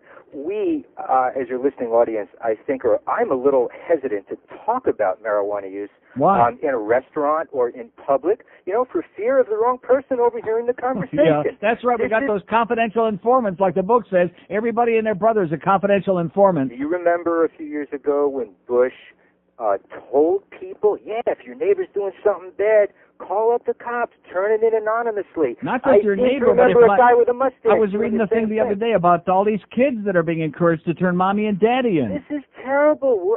Nazi Germany started out like this. Yeah. And I don't remember voting the power that the IRS has in our government today. Do you? Did you vote for that? I certainly don't remember it being brought up as an issue. What I'm telling you, Neil, you are so right on. We need more people like you. You should be in politics, man, and I will stand behind you 100%. Okay, pal. Thanks, Have Neil. a great day. In the 1930s, says this book by James Bovard, the Soviet regime rewarded young children who betrayed to the authorities words of criticism their parents had spoken about the great Stalin.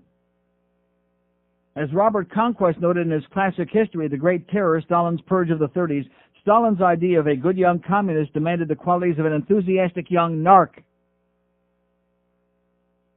Some critics allege that the public schools are now adopting some of Stalin's methods. Drug abuse resistance education, DARE, is currently being taught by police officers to more than 5 million children in more than 200,000 classrooms each year. Policemen seek to win the children's trust, and children sometimes confide to police the names of people the children suspect are illegally using drugs. A mother and father in Caroline County, Maryland, were jailed for 30 days after their daughter informed a policeman providing a school anti-drug program that her parents had marijuana plants in her home. Oh! The Neil Rogers Show, now exclusively on 560 QAM.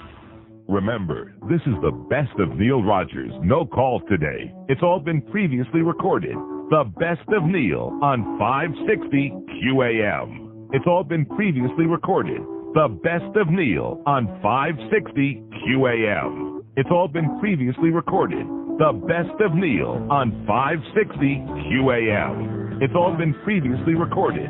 The best of... The Neil Rogers Show, now on 560 WQAM, Miami, Fort Lauderdale. It's the 1 to 2 hour. My religion's better than your religion. All right. My religion's better than yours. Okay. My beliefs are what's required to avoid a lake of fire. My religion's better than yours. Are you sure? My religion's better than your religion. My religion's better than yours. Why, my religion advocates bigotry and racial hate. My religion's better than yours. My religion's better than your religion. My religion's better than yours. What we like about it best, I fondle boys and wear a dress. My religion's better than yours. My religion's better than your religion. My religion's much better than yours.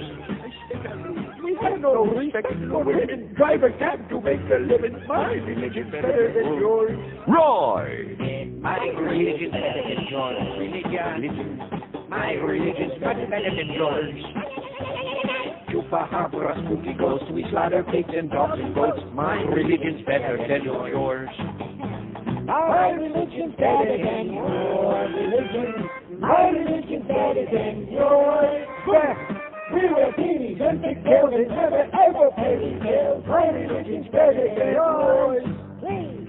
My religion's better than your religion. My religion's better than yours. We knock on doors to bother you like polar brush to steal our views. My religion's better than yours. My religion's better than your religion. My religion's better than yours. We wear ties and ride our bikes and get to marry lots of wives. My religion's better than yours. All right. My religion's better than your religion. My religion's better than yours. We don't want to use our brains for mindless lemmings on parades. My religion's better than yours. You know what I love the best about that old fart that was babbling bullcrap? Oh, this is terrible. You're trying to take away what these people were taught by their parents. I'm not trying to take away anything. I'm just giving you something to think about. Is there something wrong with thinking? No. I mean, is that like a revolutionary concept in this country? Uh-huh. Thinking. Just think about it. They gave you Santa Claus. Was that a lie? Uh-huh. They gave you a Tooth Fairy. Was that a lie? Uh-huh. Yeah, they gave you God. Was that a big lie? Uh-huh. There you go. So at least they're consistent, but they can't help it because that's the way they were raised too. So just use your own brain. Just think about it. As opposed to just because, well, my parents were this, so who the hell cares? Who cares? Did they have some kind of a lock on the truth? On reality? Of course not. And who the hell is screaming out here in the goddamn hallway? I'm going to tell you something, man. This sales department, they're going to, if there's a lake of fire, they're going there. We got to stick a mic against that goddamn wall back there, okay? Have the Lee Cutler hour every day. Tomorrow. Okay. Here's Miami. Hello. Hey, Neil. Yes, sir. Neil, mark me down for that DNH, man. All right. Never hurt Converts are anybody. coming in like crazy. Oh! The price is right. That's right. I used to be a good Catholic, Neil, until St. Thomas University Oh, my God. Yeah. asked me to leave because I was asking too many questions in theology. And You're not supposed to ask questions, man. You're just supposed to be good and obedient and keep your head down. that's right, exactly. Keep my your head down. Keep your head on it. There's no fact in the church. Right. And when those testículos de Jehová come knocking on my door, I grab my red pajamas and my pitchfork and tell them to go All right. Great. All right, Neil. Thanks for the great tale. See ya. See ya. Okay. We have an open line in Dade County, 5670560 and pound 560 on the mobile one line. Oh, have you heard the good news? Yeah, the good news is you're out of here, okay? That's the good news. The good news is that the door is slamming in your face and I'm going back to watching my damn soap opera or whatever. Boy, oh boy. By the way, speaking of soap operas, man, has anybody ever seen so much tourists at the same time as Guiding Light? Wow. We got Dinah, who just won't die because she didn't take quite enough blood pressure pills. We got Ben, who just won't die because he's a miserable SOB. We got Blake, who's all of a sudden walking like a miracle now. And Ross is in the middle of all of it. And, wow, you think you got problems, turn on Guiding Light. And it really cracks me up. These guys that say, oh, well, what kind of a guy watches a soap opera? And then I was listening to Hank a couple of weeks ago, and he was doing his thing. Or no, it was Mandage filling in, asking about guys not watching Monday Night Football. And you'd be amazed at how many guys were calling in saying they were watching Melrose Place on Monday night. Now, is Melrose Place a soap opera? Last time I checked. Do people watch it because there's a lot of hot flesh on there? Right, just like we watch soap operas in the daytime. Hey, Billy, just keep your mouth shut, Billy. Billy is looking real good on Guiding Light. If he just doesn't talk, you know, he's got that little... Here's a mobile in Fort Lauderdale. Hello. How you doing, Neil? Okay, sir. I've been thinking about your topic today. Yes?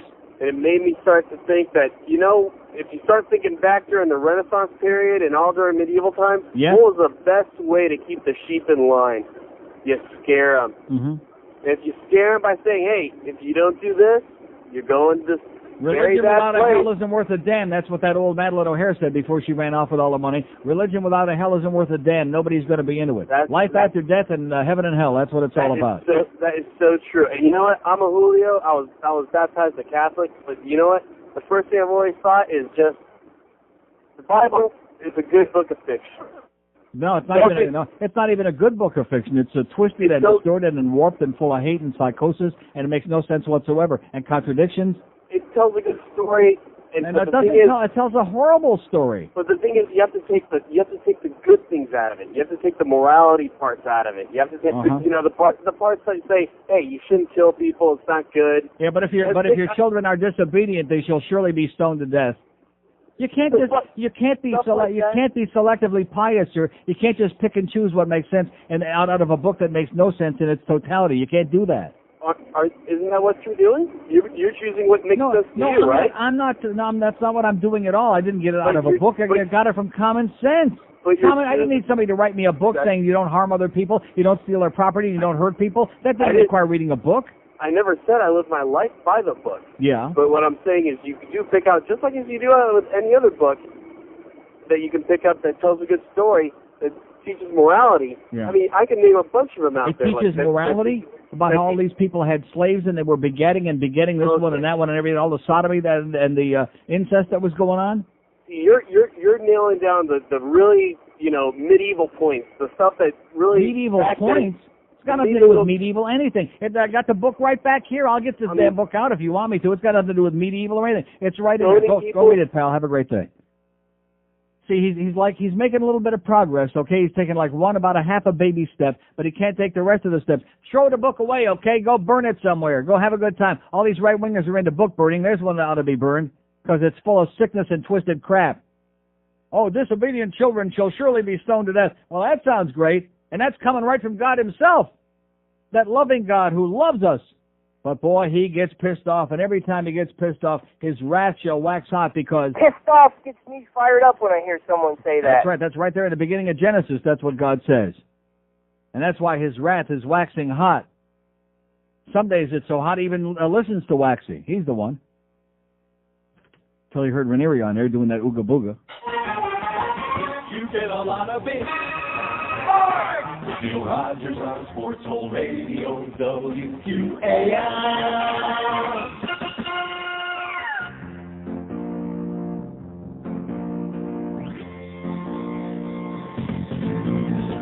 Hey, baby, come play with my schlong.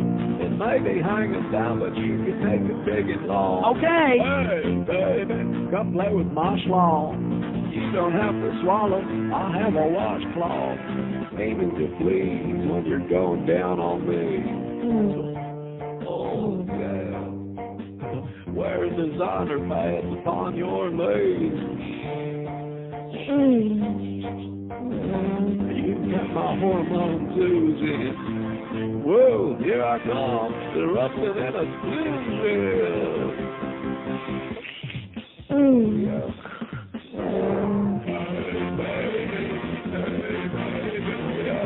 Don't play with my schlong. Who's your daddy now? Hey, baby. Hey, baby, come on.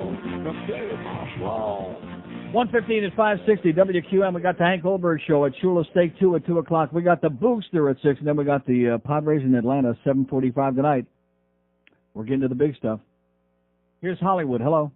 Uncle Neil. Yes, sir. How you doing, sir? Can you sign me up for DNH? Okay, you're number 5,000. This thing is growing like Topsy, man. All right, awesome. Hey, sir, just want to change the subject on religion, something else that affects all of us. About 25 minutes ago on CNBC, Yes. General Reno was on there talking about how the Department of Justice has just filed an antitrust lawsuit against MasterCard and Visa. She was saying something or other about that because they're both owned by the same company or something or other about they're both owned by the same banks or something. But it really affects all of us. So what does that mean?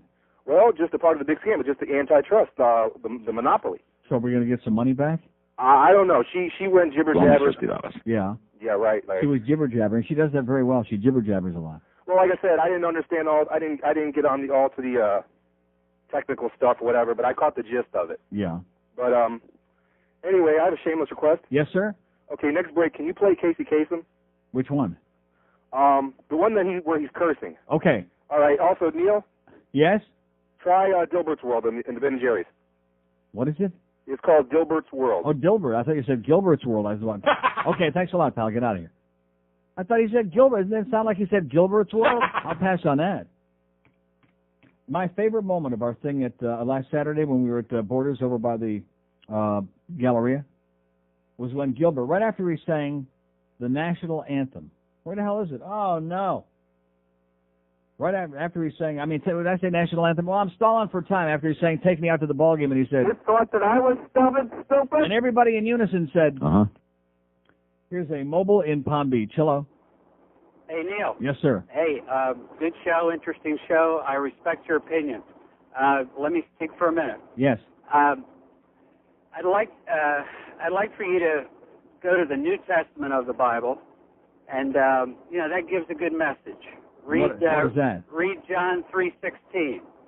And are you going to start with that again? You've been going to too many football games for that hey, John Neil, 3:16. all right, follow my logic for 1 minute, okay? See, before you go on with your logic, let me just say this one thing to you, okay? Okay. People who drive around with a little fish on the back of their car, and people who go to sporting events holding up these signs, John 3:16, these are intolerant people who should not be. They're unacceptable to me because they're flaunting their beliefs, which they're entitled to believe whatever they want. They're flaunting them in places where it doesn't belong. That's I don't want somebody out there sticking their religion in my nose when I'm driving my car on the highway that I help pay for with my tax money, and I certainly don't want somebody when I go to pay to go to a ball game holding up religious signs of any kind or denomination. Well, God gave us free will, you know? Yeah, we right. We can. I mean, we can. Sir, do you realize how stupid that is? God is omniscient. That means He knows everything, and so He knew the outcome of all the decisions ahead of time. Right. Well, how can that be Neil, right and man had free will? Neil, let me ask. All right. I agree with you about. No, sir. I agree with you about. You said you wanted to have a conversation. Yes, listen I to do. me. Well, listen to me. I want you to answer my question. If God knows ahead of time He knows everything ahead of time. Right. How could He give man free will when He knew ahead of time what choices man would make? How could He have been dismayed and distraught that they made the wrong choices when He already knew? Why did He tempt them? Why did He give them the chance to fail when He knew if given the chance they would fail? Right. I do not know the answer to that question. I couldn't pretend to know the answer to that question. Well, how can you believe something that makes so little sense? I know something you don't know. Yes. Yes. there's a difference between religion and the spiritual world.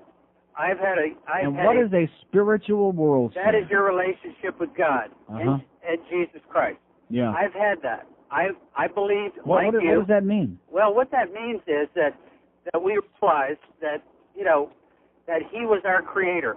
Does that make, It makes absolutely no sense whatsoever. First of all, when you say He, what has He got, like 2 eyes and a mouth and a nose? Has He got a big tail like the devil? What is that He business? Well, let me say this, Neil. Do you believe that we were created by a power bigger than ourselves? Absolutely not. Absolutely not. Why? If you look at the intricate... You asked me a question, I give you right. the answer, all right, you just so keep on talking. All right, you do not believe in God. Of course not. Right, okay. All right. How could anybody believe in anything so silly? Well, what is your answer? My answer to what? To how we're here. My answer to how we're here. How about if I give you 3 words, okay? Yes. I don't know. All right. Well, so you don't know, right? Yes, and so I'm not going to make up some ridiculous story that somebody so, else. If you're telling me you don't know how we're here. Yes. Okay. And let me take it one step further. Yeah. I don't know and I don't care. Well, all I know is that I am here, and I'm going to make the best of it, okay? Absolutely. I don't care about trying to explore things for which I could never have the answer that happened millions and billions of years ago. We can't even, listen, in our lifetime, we can't even conceive what 1,000 years is like, okay? Right. 100 years maybe, because some people live a little over 100 years. Right. But 1,000 years is beyond our ability to understand, to cope with, okay? So the concept of understanding, of dealing with millions of years or billions of years is so far beyond our scope to understand. Right. Then what's the point? Well, the point is, there are things that we don't know. Yeah. Right. Oh, well, that's good. That's a good start. There are things that you and I don't know. And what your DNA, that's a good thing. Now, where did our moral standards come from? The Bible, correct? Of course not. Thou shalt not kill. All the things that you're saying. Let me say it again. Let me say it. Before these silly old men wrote that stuff down, civilized people, which there were some actually back then, just through common sense, understood those things. Right. But the same book that you're talking about, I'll repeat it again, it's only one example, says, disobedient children shall surely be stoned to death. That's in the Old Testament, Neil. Yeah. Okay, and people you're picking and choosing. You can't have the New Testament without the Old Testament because Jesus was a Jew. It's all point. Hey, Jesus was a Jew. You bet. You bet he was. And he came. Now, follow my logic for 1 minute. I respect your opinion. Did Jesus refute any of the Old Testament? All right, just follow my logic. I want you to answer my question. Okay. Did Jesus anywhere in the Scriptures refute anything that it says in the Old Testament? I don't know. I don't know if he was asked in Matthew 5:17. Hey, Neil? Yes. I don't know if he was asked to. Did somebody ask him? Well, if he had a purpose of giving the people the real word about what salvation is all about, if there was something in there that was wrong, of course he would have said he would have done it, but he didn't do it. Neil, he came to be an example of how to live. And he talked about the same thing about religion that you're Sir, I want to tell you something. Yeah. There's a very, very high probability that there was never any such person as Jesus Christ, okay? Well, that's an opinion. No, it's not an opinion. It's a fact. There's a very high probability that he never existed. Well, that's something, that obviously is your opinion, or there is an opinion of people that didn't happen. Yeah. Let me ask you this. Get back to one thing. Who killed President Kennedy? Who killed President Kennedy? Yeah. I don't know for sure. Now, when did that happen? That happened in 1963. Right. That's 35 years ago, right? Right. Now, how can you be so positive about something that allegedly happened 2,000 years ago? Well, because I've had a spiritual experience. I won't use religion because that's because religion has problems because men and women are in charge of it. What is a spiritual experience? Tell me what that is. Okay, I'll tell you. I used to think like you did. Okay, and there's nothing wrong with that. But I used to drink alcohol for 30 years. Oh, okay. Thank you, sir. Thank you very much. Wow, we finally got to the bottom line. From one addiction to another. Right. Say hi to our friends over there at Paxson who were all there over there before we got out. All those recovering alcoholics. I'm not knocking recovering alcoholics, okay, but if you would have said that at the very beginning of the call, and we could have gone through the whole 13-step program, and we could have saved a hell of a lot of time, and if that's what helps you make it through the day without a little bit of whatever, more power to you, okay? Maybe it'll help me stop eating sugar and starch. Maybe I should pick up the good book. Okay, let's go back here and get the Bible. Okay, I'm holding the Bible right here. The Old Testament, the New Testament. Is it in here? I'm squeezing it. I got my hands on it, and the Bible too. And I'm still on starch and sugar. How do you like that? Isn't that sad? Didn't work. Well, I haven't worked at it hard enough yet, okay? I haven't even got to the first step, much less the second one. Oh, my God. I apologize profusely to myself. But like I said, I give these people a ton of time because I'm waiting. I'm waiting for the punchline. And the punchline was he's a recovering alcoholic and therefore, et cetera and so on. Great. Here's a lady in West Palm. Hello. Hello. Yes, ma'am. Hi, my name's Patty. This is Neil, right? Yes, ma'am. Oh, good. Hang on 1 second. Sure. Okay, let's see if that made the echo go away. It works like a charm. Yes, go ahead. Okay. Well, I agree with your new religion, but I'm also a personal relationship with Jesus Christ. I do think is quite important. What does that mean? A personal relationship? Does he come over for dinner? No, he's alive and well in Planet Heaven. But Planet Heaven? Commune. Planet Heaven or Planet Hollywood? Planet Heaven. Hell's under the ground, 4,000 miles down. Under the ground? He's down there with Pat Boone, The Journey to the Center of the Earth? Hell, yeah, hell's in the center of this earth. That's why they say that center of this earth is like a molten hot plastic. Yeah. That's where hell is. Uh-huh. And the lake of fire is down there too. Oh, yeah. Yeah. Mm-hmm. Mm-hmm. So, but I agree about, if everybody would do no harm to everybody else, that would be great. Except that there is a real devil, and there is evil in the world. There's a real devil. How come God doesn't get rid of the devil, ma'am? Well, the devil, he can't get rid of the devil because he abides by his own laws. If he says something, he's not going to go back on it. How about when he got rid of all of mankind except Noah and his family with the ark when he got pissed off because man was acting pretty goofy and didn't like it? What do you mean he can't go back on his own word? He changes his mind all the time. Well, he didn't change his word there. He never said that he wouldn't destroy mankind until. Yeah. Well, what kind of a Noah. loving God destroys mankind instead of looking down and waving his magic finger and makes man obedient and stop doing all the crapping around? What kind of a sick creature are you talking about that you place your faith in that just willy-nilly keeps destroying all this life that he created? God the Father. Sounds like a mad professor to me. There's God the Father, and then there's the Son, Jesus. Okay, thank you.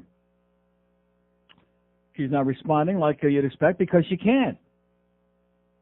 We have an open line at Broward, 510, and it's sad. These are living and breathing people, and they're just repeating by rote the same crap that's been pounded into their heads since they were little children.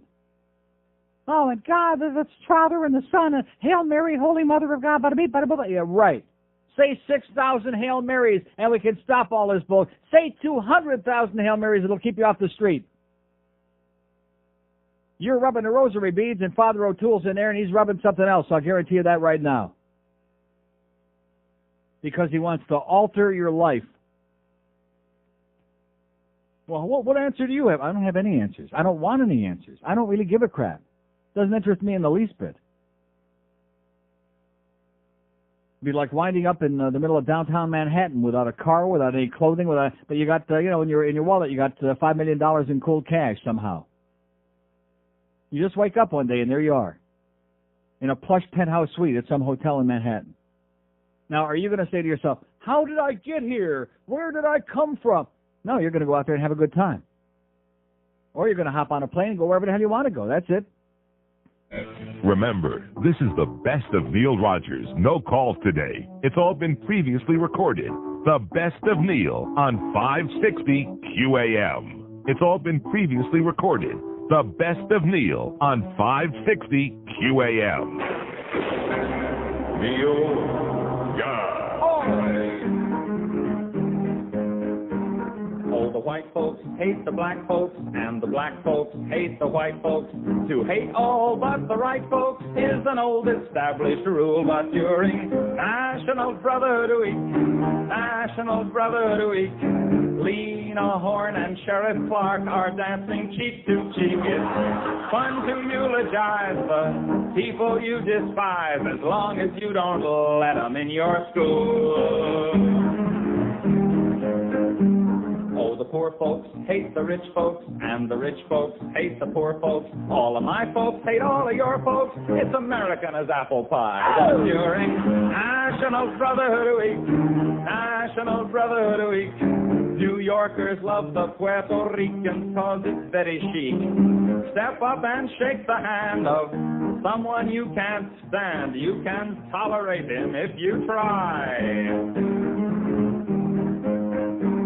Oh, the Protestants hate the Catholics, and the Catholics hate the Protestants, and the Hindus hate the Muslims, and everybody hates the Jews. But during National Brotherhood Week, National Brotherhood Week, it's national, everyone smile at one another hood week. Be nice to people who are inferior to you. It's only for a week, so have no fear. All right. Be grateful that it doesn't last all year.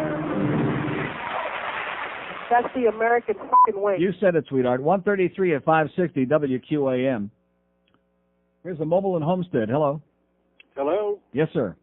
Neil, I've been following your advice and thinking for myself, and it's provoked two questions for you. Yes, sir.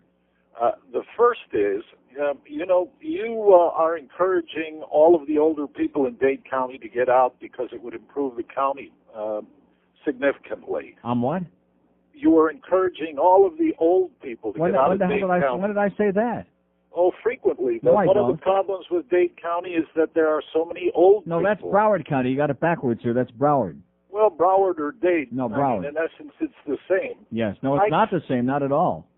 Well, I've seen a couple of pictures of you, and you don't appear to be a teenager to me. Yeah. I'm I was curious I'm a how old teenager you compared are. to you. I'm a teenager. What does that have to do with anything? Well, I mean, if you fall into the category of one of those old people, are you going to take your own advice and get out of town? Oh, I'll be out of this town long before I ever become a senior citizen. I'll guarantee you that. I think you've been saying that for a while, haven't you, Neil? Sir, I've been saying it for 22 and a half years, and I'll say it again. Broward County is an outdoor funeral parlor. That's right. Yeah. All right, second question. The demographics here are skewed. They're upside down. This is not a real community. You can't go to any other city in the world, a real city, a real metropolitan area, and see such a disproportionate number of old people. Nowhere. Question two. Yes, sir. And I'm not trying to bait you. But No, obviously not. Not after the first part of the conversation. Obviously not. You and your Because I've made you sidekick such a great thinker, yes. are obviously anti-religious. Very much so, yes. Very okay. Am I entitled to be on the air expressing that viewpoint? Of course you are. Okay, and I will. Of course you are. And I do. But my question is, yes, why then do you wear a yarmulke? because which it's is a religious joke, sir. And if symbol? you're too stupid to understand it, because it's a joke, and if you don't get the symbolism of it, then I can't help you. I thought you said that I had taught you to think for yourself. Gornish Telfin in your case, okay? That's exactly why I wear it, to point out how silly it looks and how ridiculous it is. Got it. And you understand it. No, he doesn't get it. Well, he's got the Dade and Broward backwards, so, what can I say? In addition to which, I'm not wearing a skull cap anymore. I'm wearing a nice baseball cap now. That's part of the D&H. Do no harm. You wear a baseball cap with whatever cute postcard taped to the top you want. Maybe it's a postcard with a pregnant pope on there. Maybe it's this one. That would be good. The one that says, would he be more careful it was him that got pregnant? It says the rhythm method. It's not infallible, but then who is? How do you like that? There's the pregnant pope. What a pregnant idea. Either that or he just had one whale of a meal. Maybe too much fish food for the pope. Maybe too many kielbases, huh? Maybe too many pierogies there. Lots of Polish food will make you balloon up like a maniac, like a walrus. Don't you love those pedantic old guys like this one? The pedantic ones who talk down to you like they're so articulate and so intelligent, and then they turn out to be total bozos. It's a joke, sir. The yarmulke is a joke. It's satire. Do you understand what that means? No. Okay, thank you. Mobile in Miami. Hello. Hello, Neil. Yes, sir. Good afternoon. Good afternoon, sir. I get kept me on hold so damn long. Hey, how you doing today? Okay. Listen, I would Did you like have like to. some pressing engagement or something? You weren't going anywhere.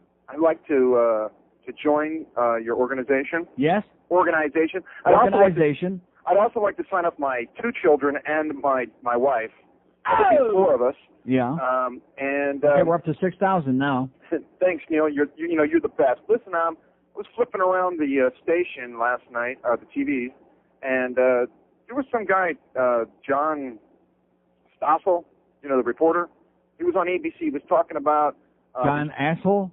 Yeah, they were talking about these people who are channelers.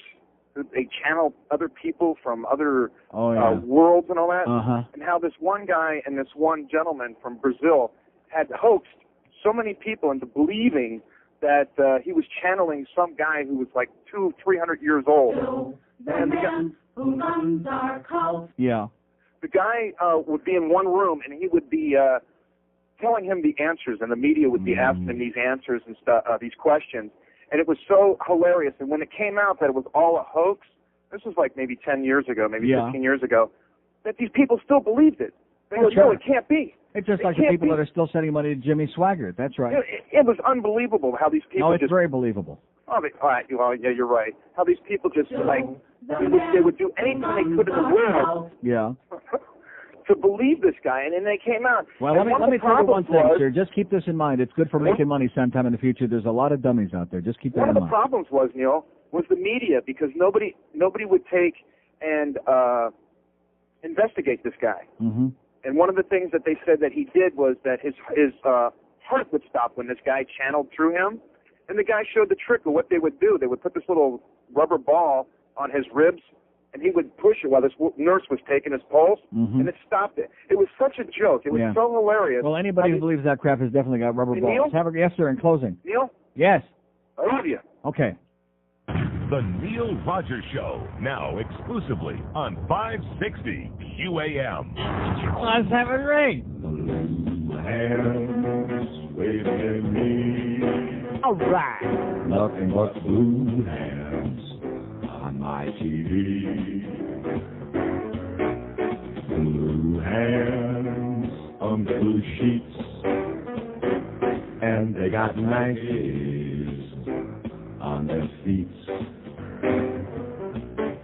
I never saw the house smelling so nice. Now I'll have to lower my asking price. Nothing but containers lying on beds, all of them weird, all of them dead. Yes, blue hands waving bye-bye, going to seriously die. All right. Just do it. 16:02. And they did. 60. How about some Kool-Aid? Come on, let's go. How about some pudding? We have an open line in Dade 1 in Broward. 5670560, pound 560 on a mobile one line. We want bumper stickers. We want buttons. We want paraphernalia. What? What? Hello? Hello? It was him. Oh, there you go. Here's this great, courageous old fart that's bugging George all day, calling 10 million times. The raggedy old voice that's going to get me off the air and I should die from AIDS. But he don't have the balls to go on the air. Isn't that something? You cowardly piece of turd. Isn't that beautiful? You turd. Nice. What does that tell you? You know what it sounds like to me when you cut away all the bull crap? You know what it sounds like? He's an agent provocateur. Exactly. A crap disturber. Don't have any balls, do you, pal? Don't want to go on the air and have all your good friends out there, both of them, hear your voice and have you show what an asshole you are to the universe? Show your big, fat, ugly, pimply to the world? Deerfield Beach, hello. Okay, let's go to... That wasn't him, was it? Oh, that was just an asshole. Here's a mobile in Hollywood. Hello. Hello, Neil? Yes, sir. How you doing today? Sounded like Woody. Okay. Good. I agree with you 1,000% on what you're talking about today. Yes? I got something I think you'll find funny. I was just pulling onto the highway, and I saw one of these big billboards. Yeah. See those signs from God? And I haven't seen any of them yet. I had a lot of calls about them, and I read that thing in the paper. I haven't seen any yet, thanks. Well, one of them says... It says on Commercial Boulevard, if you keep using my name in vain, I'll make your rush hour longer. Yeah, I saw that. Isn't that great? Well, that's typical. That's the kind of God they invented. He's a sadist. He likes making life miserable for it, goddamn. Well, who pays for that? Does God himself pay for that? God has paid for it. That's right. He said... Only $50. And he put up a bunch of billboards. I thought I'd let you know that, Neil. Okay, thanks for the good news. Take care. And bless you, my child. Neil, God! Bless you. We have an open line in Broward, 2 in Dade. They all come on, all the good religionists. If you believe that way, you're going to burn in hell. All those good people. And, of course, that makes my point for me. I love it. No, seriously, they make your point for you. You're going to burn in hell, you evil. You're evil. Right. There you go.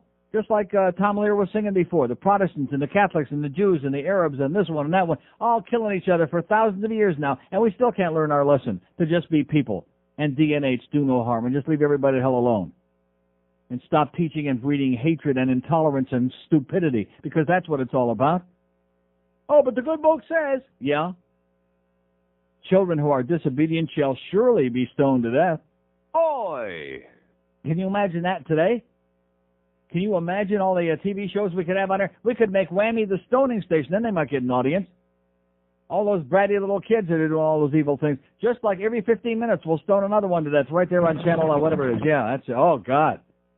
Now that's, we don't waste any time with stones because the kids are all stoned. Here's a mobile in Miami. Hello. Neil. Yes, sir. Enjoy the show. Good discussion today. My point would be this. I don't believe that man is born with a sense of conscience, or as you're calling it, common sense. So he's not? My question with the DNH... He's not born with common sense? No, I mean, common sense or conscience is learned. It's taught. And that would be the role of religion, is to define... So let me ask you this question. Do you ever have a dog in your life? No, I have not. But you've been around dogs, I'm sure, right? Right. Now, when you're around other people's dogs, for example, do those dogs bite off your hand? Not necessarily, no. No, I don't mean not necessarily, but do they do it? No. No, they don't do that. Do they attack you? Do they rip your neck off? Do they open up big gouges and bloody wounds in your body? Well, some might try if they're brought up. No. We're talking about dogs that are inbred for that. We're not talking about pit bulls. I'm talking about your average, ordinary pedestrian dog. No, they don't. And why is that? Hopefully because their upbringing from their owner. There is no, you can't sit down and say to a dog, because I have two dogs, I've raised them since they were little puppies, okay? You can't say to a dog, don't chew this guy's hand off. The dog instinctively knows certain things at birth, instinctively knows right from wrong. Animals breed, right? Does somebody teach animals the facts of life, the birds and the bees? Of course not, because they know it instinctively. But my point is, there's certain things that are instinctive, and they're the but basic knowing right from wrong. You don't have to read it in a book. Okay, you know that if I have a car, you don't take the keys and drive away with it. That's common sense, and you're born with that. Nobody has to teach you that. To you it is because of your upbringing. But let's do an example that's a little more not so clear. You like to gamble, right? You go to the track, and you like to, as you call it, plunge your brains out. No, I don't plunge my. I like to gamble a little bit, yeah. You have the means to do that. Yes. So let's say a man with a family goes to the track and spends his last $100 that was supposed to go for groceries. Now, has he harmed his family? Well, what does that have to do with what we're talking about? Because what I'm saying is you're talking about a guy that's got a compulsive gambling habit, just like this other guy had a compulsive drinking habit. What does that got to do with common sense? Neil, somebody has to define what harm is, and that is the role that religion takes. Religion defines harm. No, sir, that is not the role religion takes. That's the role that and law... Sir, let me say it to you again very clearly. Read my lips. That's the role that the law takes, not religion. That's the role of the law to define what's right from wrong, not religion. But the law just like the Christian scientists, like this one over in Tampa a few days ago that let their little kid, 2-year-old kid die after he got the bee stings, just like that disgusting thing. That's not the role of religion, and it's been overruled by the law in this country time and time again, and hopefully always will be. Because just because people are crazy with their religious bubble-mices and superstition doesn't give them a right to do harm to their children. You're right, but religion will, people who believe in the religious foundation of law will tell you that law came out of religion, not the other way around. And so you always have to have some defining set of rules. Law came out of what religion, sir? Law came out of what religion? Well, what the Ten Commandments are the basis for all law, is what a Christian is. Are they really? All laws in the world came from the Ten Commandments? How about let me ask you this. How did the Asians learn about the Ten Commandments? Where was the Old Testament in Asia? Well, Neil, I haven't been to church in 3 years, so I'm just telling you, though, no matter what type of philosophy you follow. Was murder ever legal in Asia, in Chinese or Japanese society? Was it ever legal because they didn't know the Ten Commandments? So somebody defined in their society. Somebody defined it, but how could they possibly define it unless it was just common sense? I don't know the answer to that, but what I'm telling you is people are going to come to you. How can we have sir, how can we have a conversation? I'm trying desperately, especially with people who disagree with me. I'm trying desperately because I'm seeking. I'm not disagreeing. I'm just telling you that you will But you won't respond. You won't answer my questions.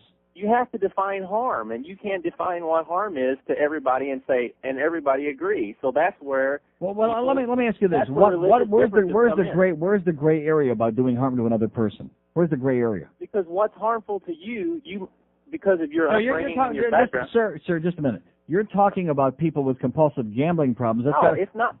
But to the gambler, does he see that that's harmful? No, maybe not. Of So course he how does. you When he goes home and he can't pay his bills and his family is starving to death, of course he does. That's exactly what I'm saying. Do no harm. If he's harming his family, what is it? To you, that's common sense. To the gambler who's compulsive, it's not. No, So he knows, that? sir. You're wrong. He knows it. When he goes back and he keeps getting deeper and deeper, sir, you don't want to have a conversation because you make no sense. Do no harm. And when you're harming yourself or other people, I mean, if you want to harm yourself, that's your own business, I guess. But when it affects other people, that's harm. It's not some big gray area that we have to have a goddamn committee on and have a big discussion about. It's common sense. It's not complicated. Now, here's my good friend in Miami Beach. You think he's actually going to hold on? Hello? Miami Beach. Rochester Rogers? Yeah, Rochester Miami Rogers. Beach calling. Yes. You're off the air. I'm what? You are off. I'm off the air. Guess what? I'll be back tomorrow and the next day and the day after that. What is it? You're off. No, I'm not off. You'll be in the Rascal House by New Year's Eve. Yeah. Where will you be? Where will you be? At the Camilla's You're house? going to the Rascal House. That's Yeah. where you belong. You belong bussing tables like a good little boy. Yeah. Like Rochester a good little boy. Rogers. Let me ask I you like something. it. Do you have a mental problem? Roy Because you Rogers, obviously you're listen to Rochester. Oh, this guy's not worth wasting time with. I thought it was somebody like interesting. This guy's not worth wasting. Just some old, disgusting, decrepit piece of crap on the beach. All I can say is, you turd. Give me a break. You didn't even let him on long enough to call you a faggot. I don't care about that, but this guy's worth waiting online. This guy's 110. He's got 4 feet in the grave, this guy. Jesus Christ, there's babies being put in dumpsters, and this old fart's taking up space. Deerfield, hello. Hello. Yes, sir. Yeah, 15 years ago in Montreal, there was a guy who had a radio program, a sports program called Ted Teaven. Yes. All of a sudden, every time there was a Canadian hockey game on, in between periods, some guy would call up and start giving an analysis of the game. You know who that guy was? Ron Roosh. Well, let me tell you something. 3 months later, after 6 years on the air, Ted Teaven gets fired, and who takes his job? Ron Roosh. Yeah. The guy stole his job from him. What does that have to do with? I have no idea who that Because I is. hear all of a sudden Ron Roosh calling your program. Who's Ron Roosh? Which caller is Ron Roosh? Ron Roosh is the guy who gives the hockey games. Who gives the hockey games what? Who analyzes the hockey games. He's the announcer, isn't he? No, he's not. We don't have anybody here named Ron Roosh. Not Ron Roosh, the other guy. Yeah, okay, whatever you say. Go back to Montreal, okay, you crazy old frog. In fact, you should hook this guy up with the other one. With the old lunatic on the beach, man. A match made in heaven. Woo! Here's a mobile in Miami. Hello. Hey, Neil. Yes, sir. Do me a favor. Neil, forget all those guys. Those guys are a bunch of putzes and schmuckers, especially that guy from Miami Beach. Neil, could you do me a favor? Could you give me a little Larry King? Here's our friend, the ex-nun. Hello. Hi, Dale. Yes, ma'am. How are you? Okay, I got 1 minute. Then very quickly, let me tell you why I'm an ex-nun. Because if I had to teach one more child a Hail Mary, I was going to scream. Mm-hmm. And that's the reason why I got out of the convent, because I really couldn't in conscience try and take young minds and put them into that particular frame of mind. Mm-hmm.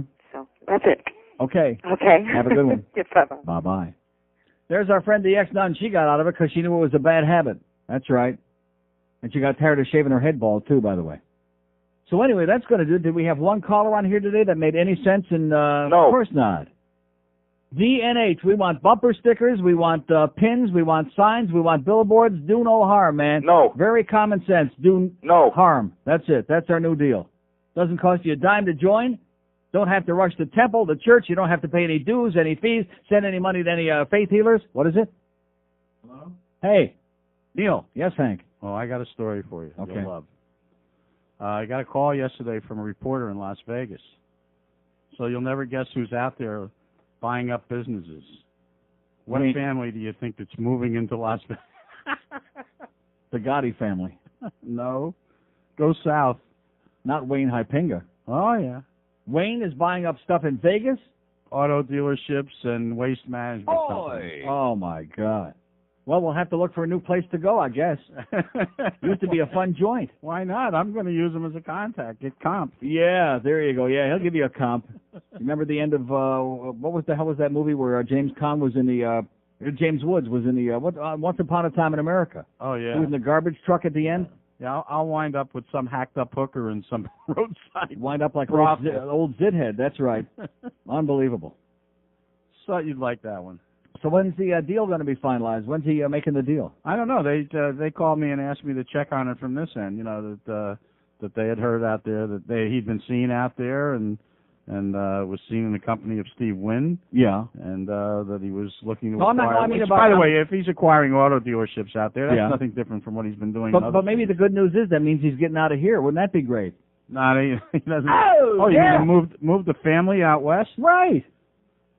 So oh my God! You finally gave us a ray of hope. He's going to pick up the whole damn thing, move out there. He's going to, because we know he wants to unload the Panthers. He's already got the Marlin deal basically done. He gets rid of the Panthers, and then the Dolphins will be after that. No, he keeps the Dolphins. But maybe he could leave the Pantangelis behind, just to look at. Frankie Pantangeli. There you go. He's small potatoes, just like Wayne. Okay. Thanks for the good news, Hank. All right. Okay, and thanks, by the way, for promoting the hell out of our pizza loft last night. We did a great job. We had a beautiful good. turnout. Yeah, I'm okay, glad to hear it. Hank's coming up next, and then we got, what do we got? The Booster at 6, and we got the big ball game tonight. Should be one whale of a pitching series. San Diego, Atlanta, 7:45. The Neil Rogers Show, now on 560 WQAM, Miami, Fort Lauderdale.